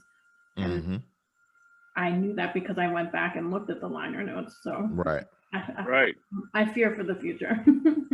For sure. And that's the thing. You can't go back and find the liner notes. Right. Like, where are the liner notes at? Like, why are we not using liner notes? Because they haven't figured out their metadata, B. Figure it out. All about the metadata. So near the end of 2018, you shared the We Are the Guard A3C recap, where a ton of surprise guests showed up at what you refer to as Hip Hop Disneyland. How much are you guys missing live shows right now, both as performers as well as just getting out of the house, you know. Our home, what has become our home venue, 529 East Atlanta Village. I found myself, I don't know about you, John, but I knew it was a show that night. But the fact that they had that little patio area out there with the walk-up window to the bar, I wouldn't even have to go into the club. You know, I'm there. You know what I mean? If it's somebody I really wanted, what's that? Could you hear it from outside? You could hear it. It wasn't like it was really. It was clear, but not really. But just being kind of one of the frustrating things about 529. It's one of the great things and one of the frustrating things about 529. Yeah. Exactly. I actually remember somebody poking their head out of the front door to 529. Hey, so-and-so going on stage right now. And everybody that was outside, you know, the majority of the people outside would single file line in. They were like, oh, about time he got on stage or whatever. But for me, just being at the spot, because, you know how shows are, the diehards are going to stand in front of the stage the whole time. The socialites are going to mingle and hit the bar and step outside to smoke and all of that stuff. Yeah. And you know, a lot of times, I don't know, I find myself going to shows with people that I know or that I'm familiar with.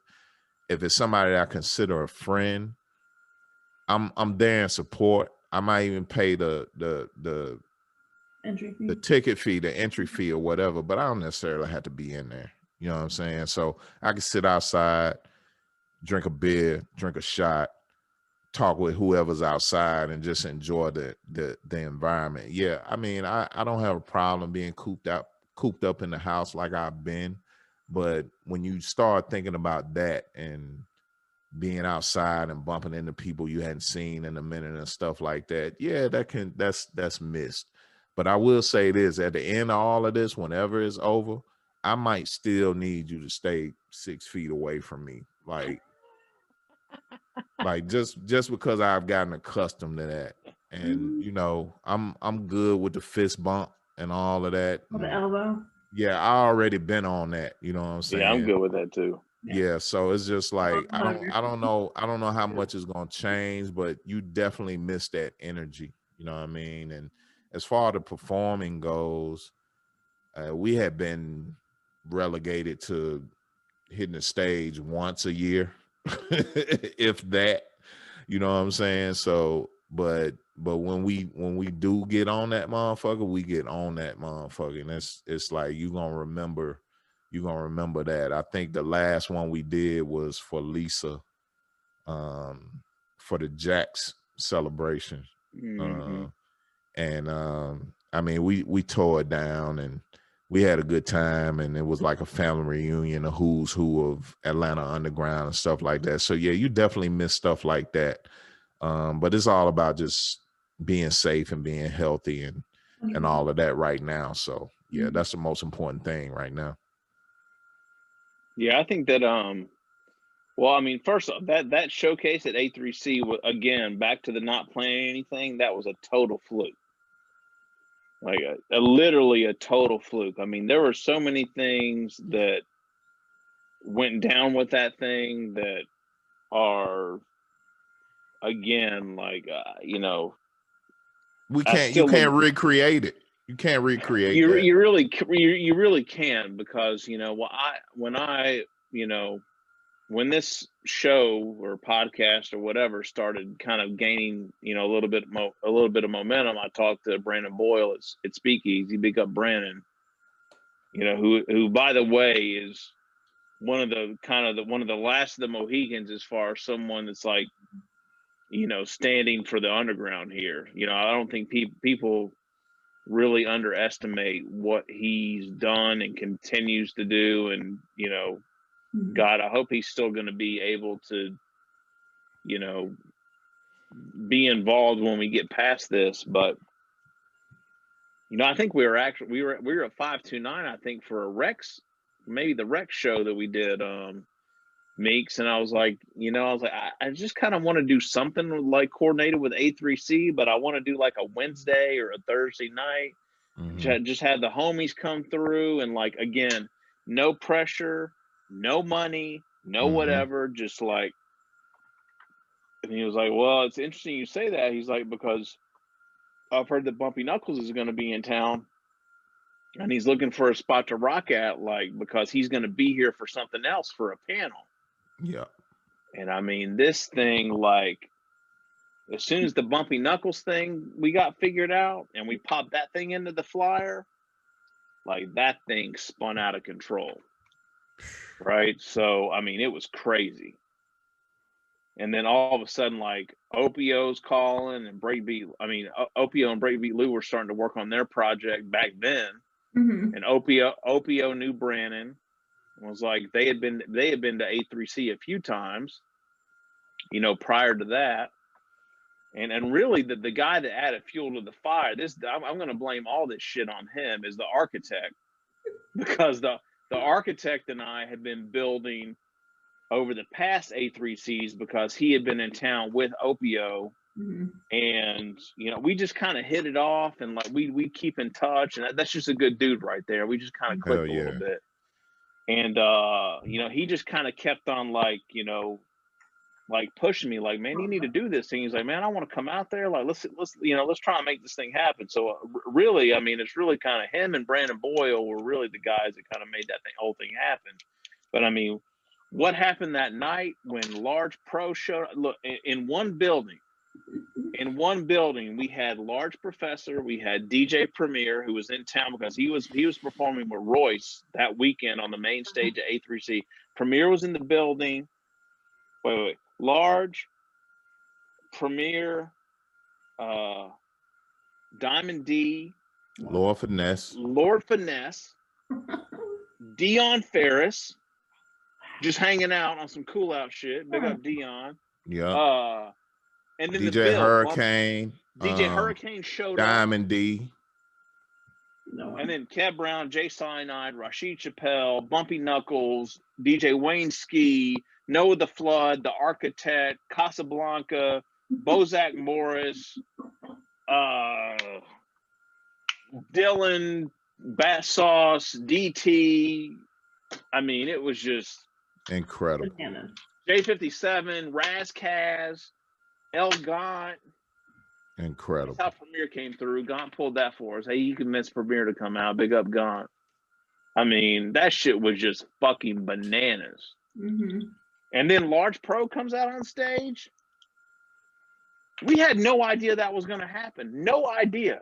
We were wrapping up the show. Yeah, we were trying to get out of there. Yeah. Me and Meeks were handing out T-shirts, and Lou was going to spin some joints after the show was done. And I'm like, Lou, what are we doing? He's like, Large wants to come out. I'm like, Large wants to come out. I ran over to Meeks. I was like, man, we got to get the fuck up off the stage. Large is about to come out. And after that, it was just, man. Amazing. That was crazy. That was amazing, man. Yeah. That was amazing. Nice. Yeah, I went to an album release party in New York for a Rascats album, and Large Pro was the DJ. And I always tell people the funny. So after like they played the album and whatnot, he was still playing, and then they opened up the club so other people could come in. And this like bridal shower bachelorette party comes in. They're up there trying to make requests to Large Pro. Oh no. I was like, I wish I could have like filmed that shit, because I'm No. like, you don't even know what you're doing right now. No, you They don't. were wasted. He was like, he was nice about it, like he wasn't trying to be nasty, but like, yo. Yeah, Man. like what is going on here? Yeah, you don't do that to Large Professor, man. Anybody but him. No. But yeah, I miss shows. I mean, like Meek said, I mean, like we're kind of like, we don't really get out of much. It's kind of one of those things like you don't realize how much you miss until it's gone. Yeah. Mm-hmm. You know, and being at the house all the time is a lot. You know, mentally for sure.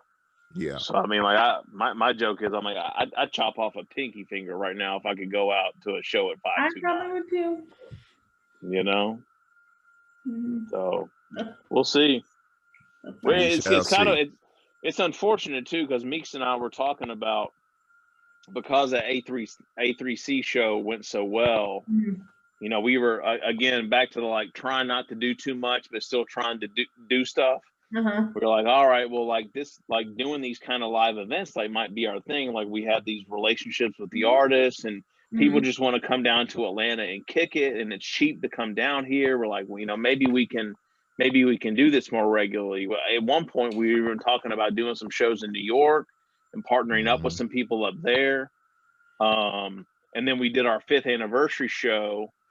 We timed it just right to where Marlon Craft and Bobby Fino were going to be on their tour, like in the South. So I mean, again, big up to Brandon. We were able to kind of he attached us to that, and we curated the rest of the filled out the rest of the bill. And you know, we were kind of thinking maybe after that, like it would be, we were going to go to New York and maybe do a little small thing up there, and then try to maybe do like a quarterly thing down in Atlanta. A little traveling show. Yeah, or, you know, just something, just trying to figure out a way to expand. And again, like not really trying to figure out how do we get some dough out of this thing. Like, let's just we just want to do some dope shit, you know, and like, you know, so I don't know. We'll see what happens next. I don't know. It's gonna be interesting. We shall see. We'll see. Yeah. So being that you were already well established as a podcast radio show, did you have to make any significant changes to your format when the pandemic hit almost a year ago? Main thing was just figuring out how to keep it going and separate locations. You know, we're not strangers to technology. So, I mean, we could do it. I think the concern was the energy, would the energy still be there? And I mean, like I said, us in the same room is totally different from how we've been doing it for almost a year now. But we found a way to keep that intact, so to speak. I don't know, the last couple of episodes we figure out a way to get blasted out of our minds with the drinking still. So it's just like that's not going anywhere. You guys should send each other like surprise deliveries. Like this is. I mean, yeah, at this point, yeah, we should, like, yeah, we should, but we just kind of keep it going. I think the main glue for all of this is the mix. With Jon just still being able to showcase, these artists and present it in a way that's just dope, and we feel like it's kind of unique to us. I think that's what's really holding this all together. Mm-hmm. But we still act a fool.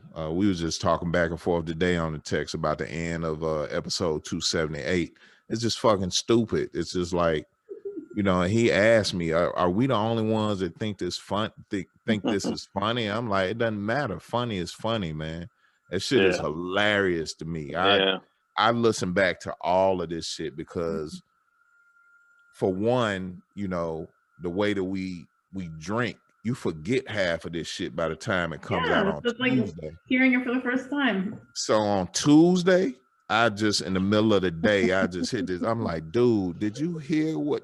Like, or he'll hit me up. He was like, Meeks, what kind of shit was you on? I was like, man, what happened? Then I got to go listen to him. I'm like, oh my God, I said that shit. So it's just like, there's still some specific elements there, but we just waiting on that, the magical moment to, to get back in the lab together, man, and toast it up right there live and direct in front of each other and just have a blast. I think that's what we missed the most, but we kept a lot of it intact, so it's still good. Yeah.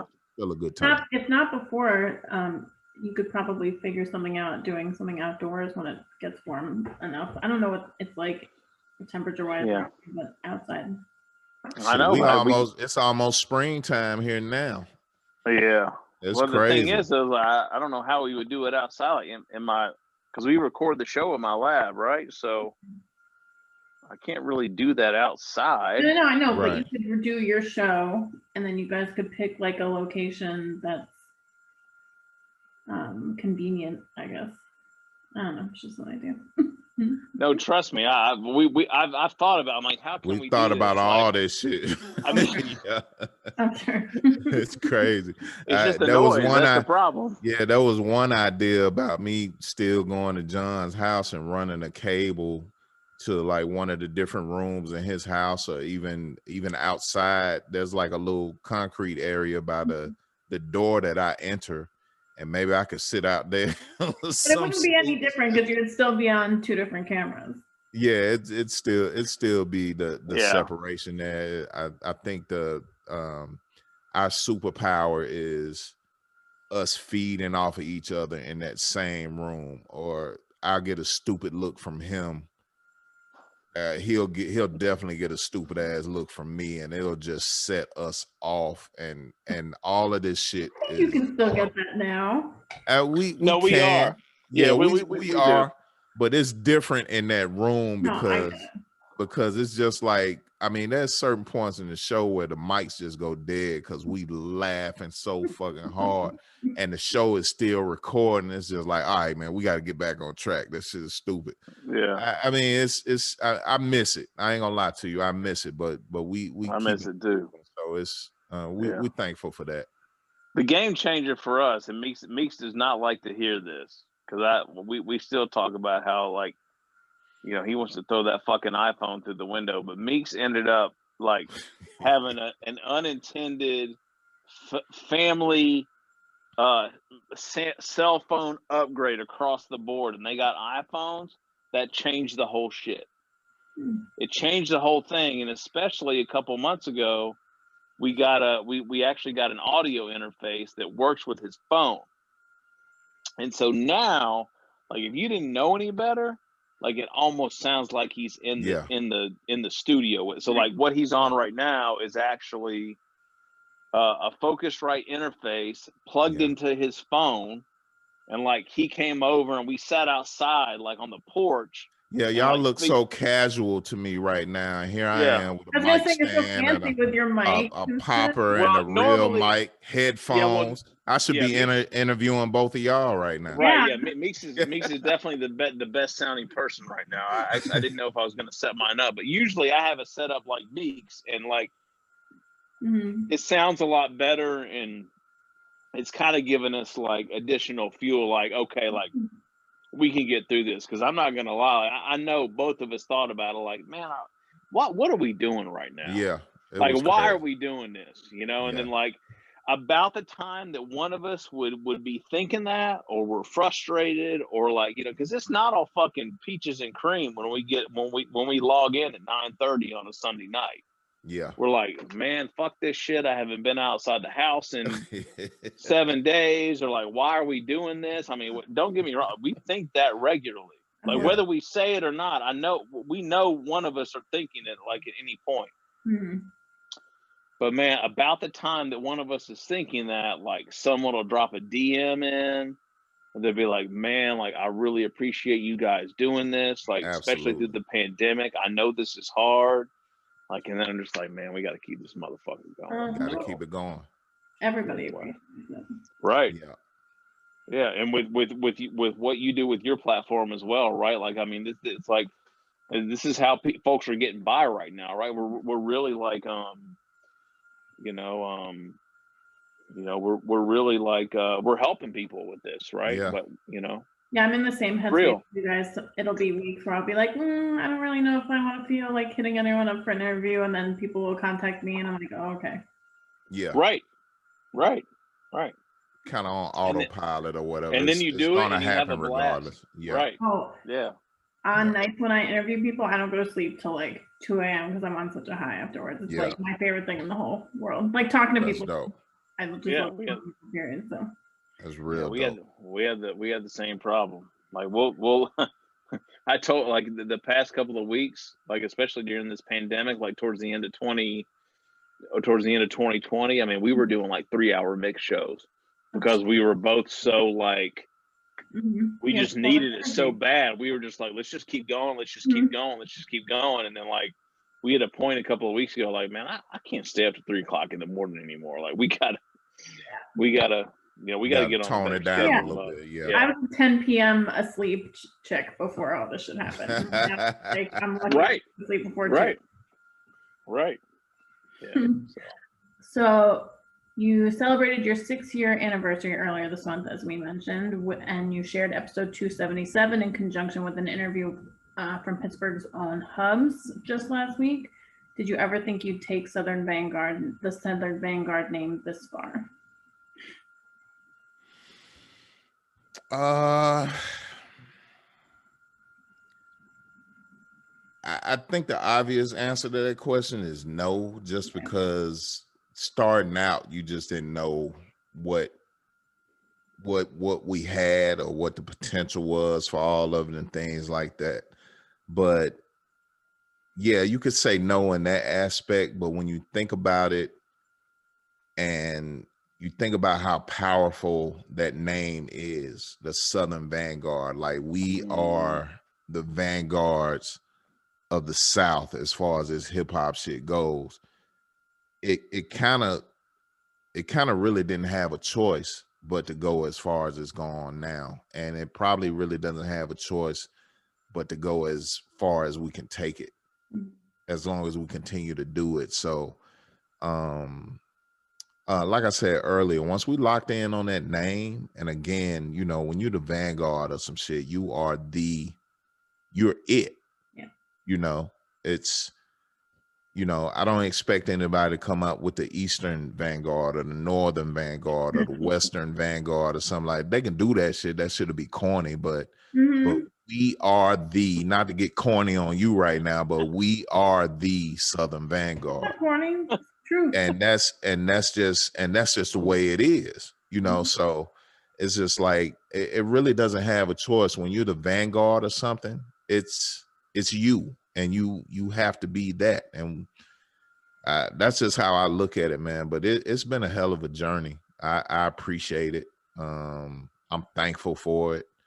And I just want to continue to do it. Of course, we hit a little stumbling block with what we're dealing with right now, but the potential for it to continue to grow and get better and better and better is still there. So we just got to wait it out and see where we end up, later on this year or first part of next year, or whenever it is.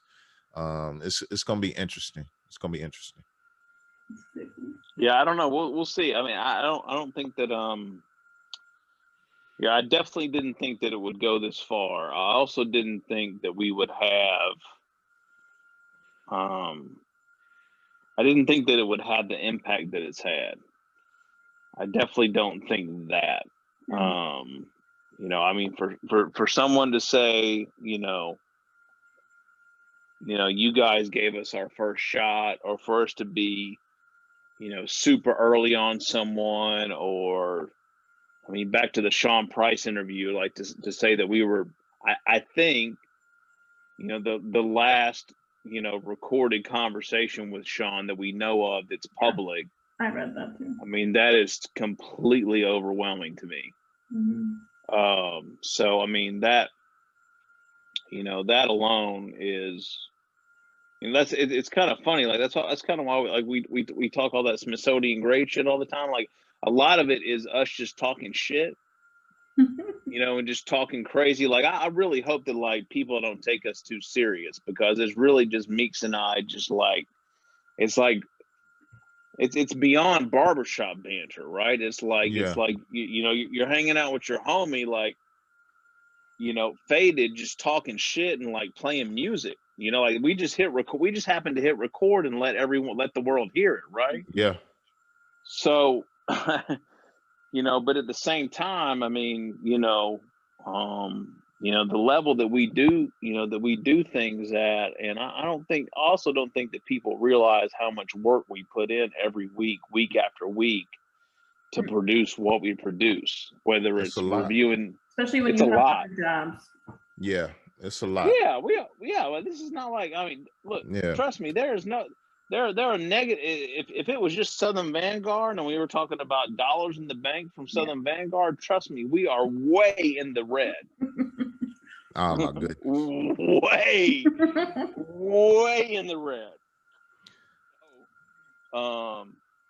Yeah, I mean, like we put in a lot of work, and we're proud of it, frankly. I mean, like we do the damn thing over here, but and there's a thin line between us and the Smithsonian or the Guggenheim or High Museum of Art. It's a thin line. Like that display will pop up one day. Don't even worry about it. One of those pictures I sent you will be hanging in some fine art museum before you know it. And the other thing is, I know people at the National Museum of African American History and Culture. Oh my God. Hey, let's make it happen. There you go. But you also can factor in the relationships that we fostered with these artists as a result of the show. John is doing cuts on some of everybody's projects right now. I just came into the realization that I inspired a guy to title his album after something I said during the interview with him. That's happened twice now. Amazing. It's just crazy to think about these things. So it's again, no, we didn't think it would get this far or go this far, but we're thankful. We're happy about it. We'll take it. We'll take it for sure. John, you shared a post back in April of last year with photos of a CDR Doom gave you for the Mike Sounds Nice off your Meet John Doe release from 2003. What kind of notes have you both taken from his career as both a rapper and producer, and how will you help uphold his position in hip hop history? Well, so that's a little tricky, because Meeks and I were friends with this man first and foremost, right? So you also have the beat CD. I remember handing that off to you. You probably ain't stumbled upon it. But you also had a beat CD that he gave us that night at the club where we pulled the track that we put on High Risk that was That's produced right. by. Yep. You got that somewhere at the house too. Yeah. So Yeah. meeting him and all of that and seeing him work and seeing him in his element. That brother was one of one. For sure. That's all I got to say about that. Yeah. Yeah. I mean, I think that, you know, that particular moment in time was,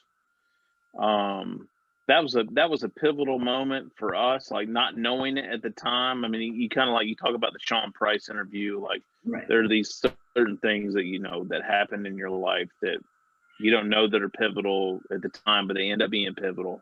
But I mean, you know, that Doom relationship was, you know, the best way that someone put it to me recently that didn't really knew the history, but knew the history after I explained it to them, is that, you know, the place that he was in and the place that we were in at the time, like that relationship was really was really a two-way street. And you know, that time that he had in Atlanta is a time that not very many people have insight to. And I don't say that to brag or boast or, That's you just know, real shit. It was such a,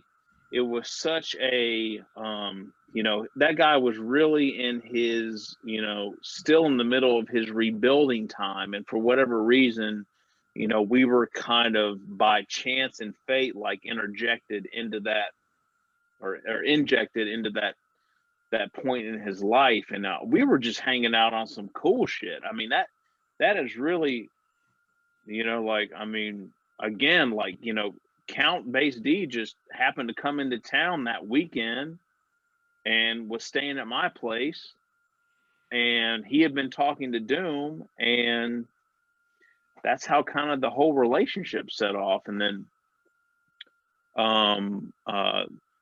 one of the members of Prophetics, Melanin, ended up becoming, you know, good friends with the Science of Life crew, you know, John Robinson and ID Four Winds and Willoughby, rest in peace. And we just all kind of clicked, and it was just kind of this thing where we just all ended up kind of being connected together to one another. So it was, you know, we didn't know what was going on at the time, you know, in hindsight, obviously now we do, but you know, we just all kind of clicked, and we were just all kind of, you know, we were just kind of hanging out, like listening to records and bugging out and like doing whatever. Like this was not like, you know, it wasn't anything like, you know, really grandiose. It was just, it just all kind of naturally happened. So I think that what, you know, Meeks and I probably get the most from that is just, I mean, that guy right there is the, from a music standpoint, musicianship standpoint, from a hip hop standpoint, was like, that's the purest that it could ever be. And we were lucky enough to, you know, to witness that in real time, and you know, witness the literally prophetic like vision that he had of like what he laid out. I mean, because he told us what he was going to do before any Operation Doomsday had just come out. Nobody knew who King Ghidorah was. Nobody knew who Victor Vaughn was. Danger Mouse wasn't even a thought. Mad Villain wasn't a thought. None of this was a thought, right? So I mean, this guy like laid out the whole thing to us, and it actually happened. And I mean, that is just like the most amazing, like, you know, a thing to me. And just like just the impact that the guy had on the culture is just like, I don't know. It's just, you know, if you can just from a musicianship, from a music standpoint, if you can, you know, hold yourself to that level and be able to contribute like that, I mean, I don't think you can ask for anything more than that. Not at all. Yeah. I think I it's definitely think that rebirth of his career, that second wind of his career, is one of the major things that we took from that. Because I have to say personally, when I met him over at you and Mike D's crib, John, he wasn't Doom to me. That was Right. Zeb Love X. Yeah, right. You know what I Yeah. mean? It was it was that for me. I had met one of the members of KMD. You know, that's what it was for me. So, Yeah. but to your point, he did lay all that out for us. We were in his element on several occasions. Watching him make his vision come to life. And you can never front on that. You can never front on that. It's just a prime example, perfect example of visualizing what and where you want to be and manifesting it. And if he can do that, I can do that, John can do that, anybody can do that. It can be done. I think that's the moral of that story right there. Yeah. Well, I want to thank you both so much for taking the time to speak with me. Thank you. Focus on your collaborative efforts. But is there anything that you want to add or promote on the Solo Flex? I got nothing. I mean, southernvanguard.com. Leave the U out. Southern Vanguard. That's Vanguard without a U. We drop on Tuesdays and Thursdays. I guess that's about it, Meeks. I don't know. Yeah. John Doe ATL on Instagram and Twitter, at Cappuccino Meeks on Twitter, South Memphis Meeks on Instagram. We'll see what happens in 2021. Yeah. I mean, after all this, we're not stopping, right? I mean, we've been doing this show virtually almost for a year now, so why stop now, right? So nah, no need to stop. No excuses now. No excuses now. I don't know if people have noticed or not, but I'm all about the secret squirrel, right? Like, it's all about the little weird things that like people put in things. And when Meeks and I started doing the show virtually, I started labeling the shows. So it's like COVID-19 edition, whatever it is. But I'm only labeling the mix show. I don't do that in the interview session. So like every mix show, that number increases by 2. So I think we're on. Yeah. And hopefully I do the math right. Did I see 65? Right, 65. So that means there's 65 pieces of content that have been created since we had to go virtual back in March. So there's been, between mixed shows and interviews, there's been 65, episodes or whatever you want to call it since, the pandemic hit. So that's kind of like the way that I've been kind of tracking it. But I mean, that's a lot of content, man.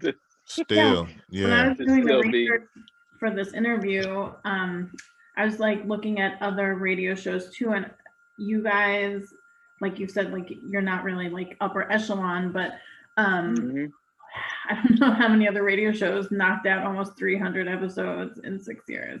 I mean, I think the only one that I personally know greater than us is PF.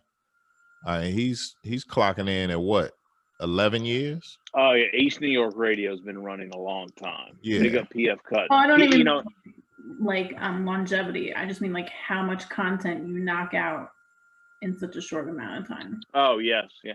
You know what though? I mean, honestly, we kind of gained the system a little bit because it looks like we dropped twice a week, but don't get me wrong, we're putting in the time, but I mean, we do take, I mean, from 9:30 until 2:00 every day, every week for the past 6 years, we've been putting in that work for sure. But I mean, yeah, I tell you what, I think the thing that I'm the most proud of, and Meeks, I don't know if you feel this way too, but and it happened just today actually, is to be talked about in the same circles regularly as a Premiere or an Eclipse or a Static Selecta or the Beat Junkies or like any of those guys that we hold in a high regard from like a traditional radio mix show position, like That's all I need. Right. Yeah. I don't even need it. It's just that it's an honor to be like, talked about in those same circles. Like someone today was talking about how scratching on records isn't a thing anymore. And we actually just talked with Tone Spliff about this last week on our interview session that actually it's going to drop today. But about how that's kind of become a lost art. And lo and behold, someone brought that up on Twitter today, and like Grap Lava got interjected into the into the conversation somehow. Big up Grap. He was like our third or fourth interview ever. He's actually, when you hear Southern Vanguard Radio at the beginning of the mix show, that's him. That's a drop that he did for us back in 2015. Nice. This guy's like, Premier's one of the greatest, and like John Doe's killing it lately. Like on the like scratches on the records type thing. Like just to be mentioned in those like circles is, if you told 15-year-old me when I was banging Hard to Earn and Daily Operation and like worshiping this guy, I mean, like, that's incredible. Just the fact that they even know you exist. 100%. Yeah, I mean, like, I'm friends with Premier. I can DM Premier. I can talk to Premier like right now. It's crazy.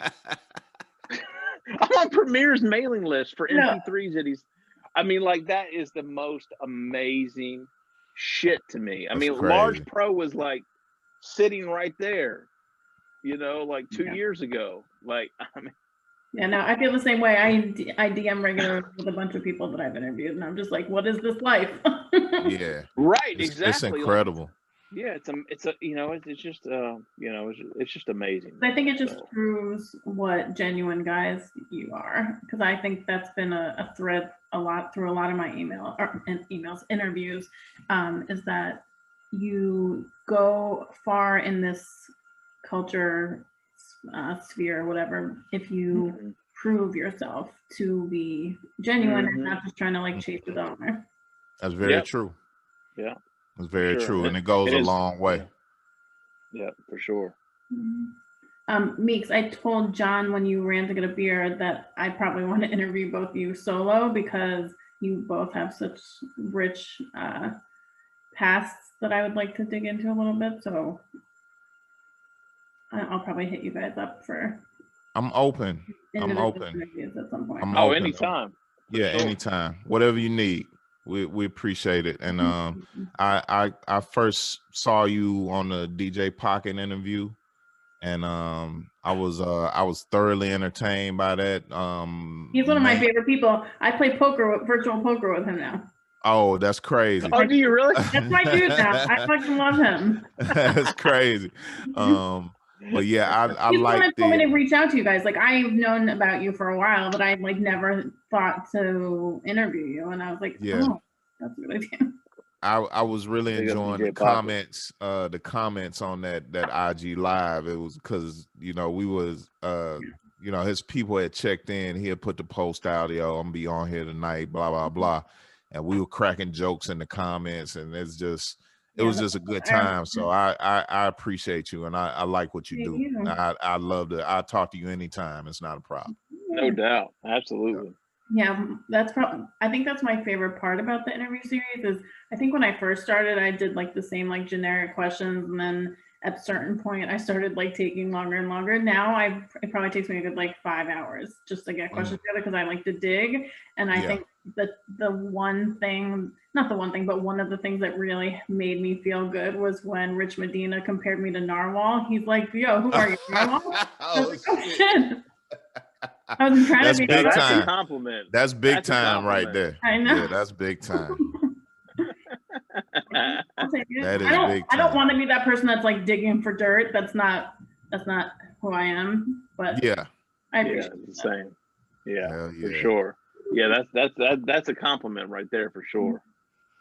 Because even I for sure half-ass shit sometimes when it gets to the interview session, because I've just run out of time or just haven't had the time to do it. It takes some time to prep. If you want to do a good job, yeah. 100%. My husband knows, like, he's usually passed out by the time, and I'm like up until whatever 1, 2 a.m. and he's like, "What are you doing?" I was like, "I'm not done with questions yet." Leave me alone. Yeah. Yeah, working right. here. But thank you.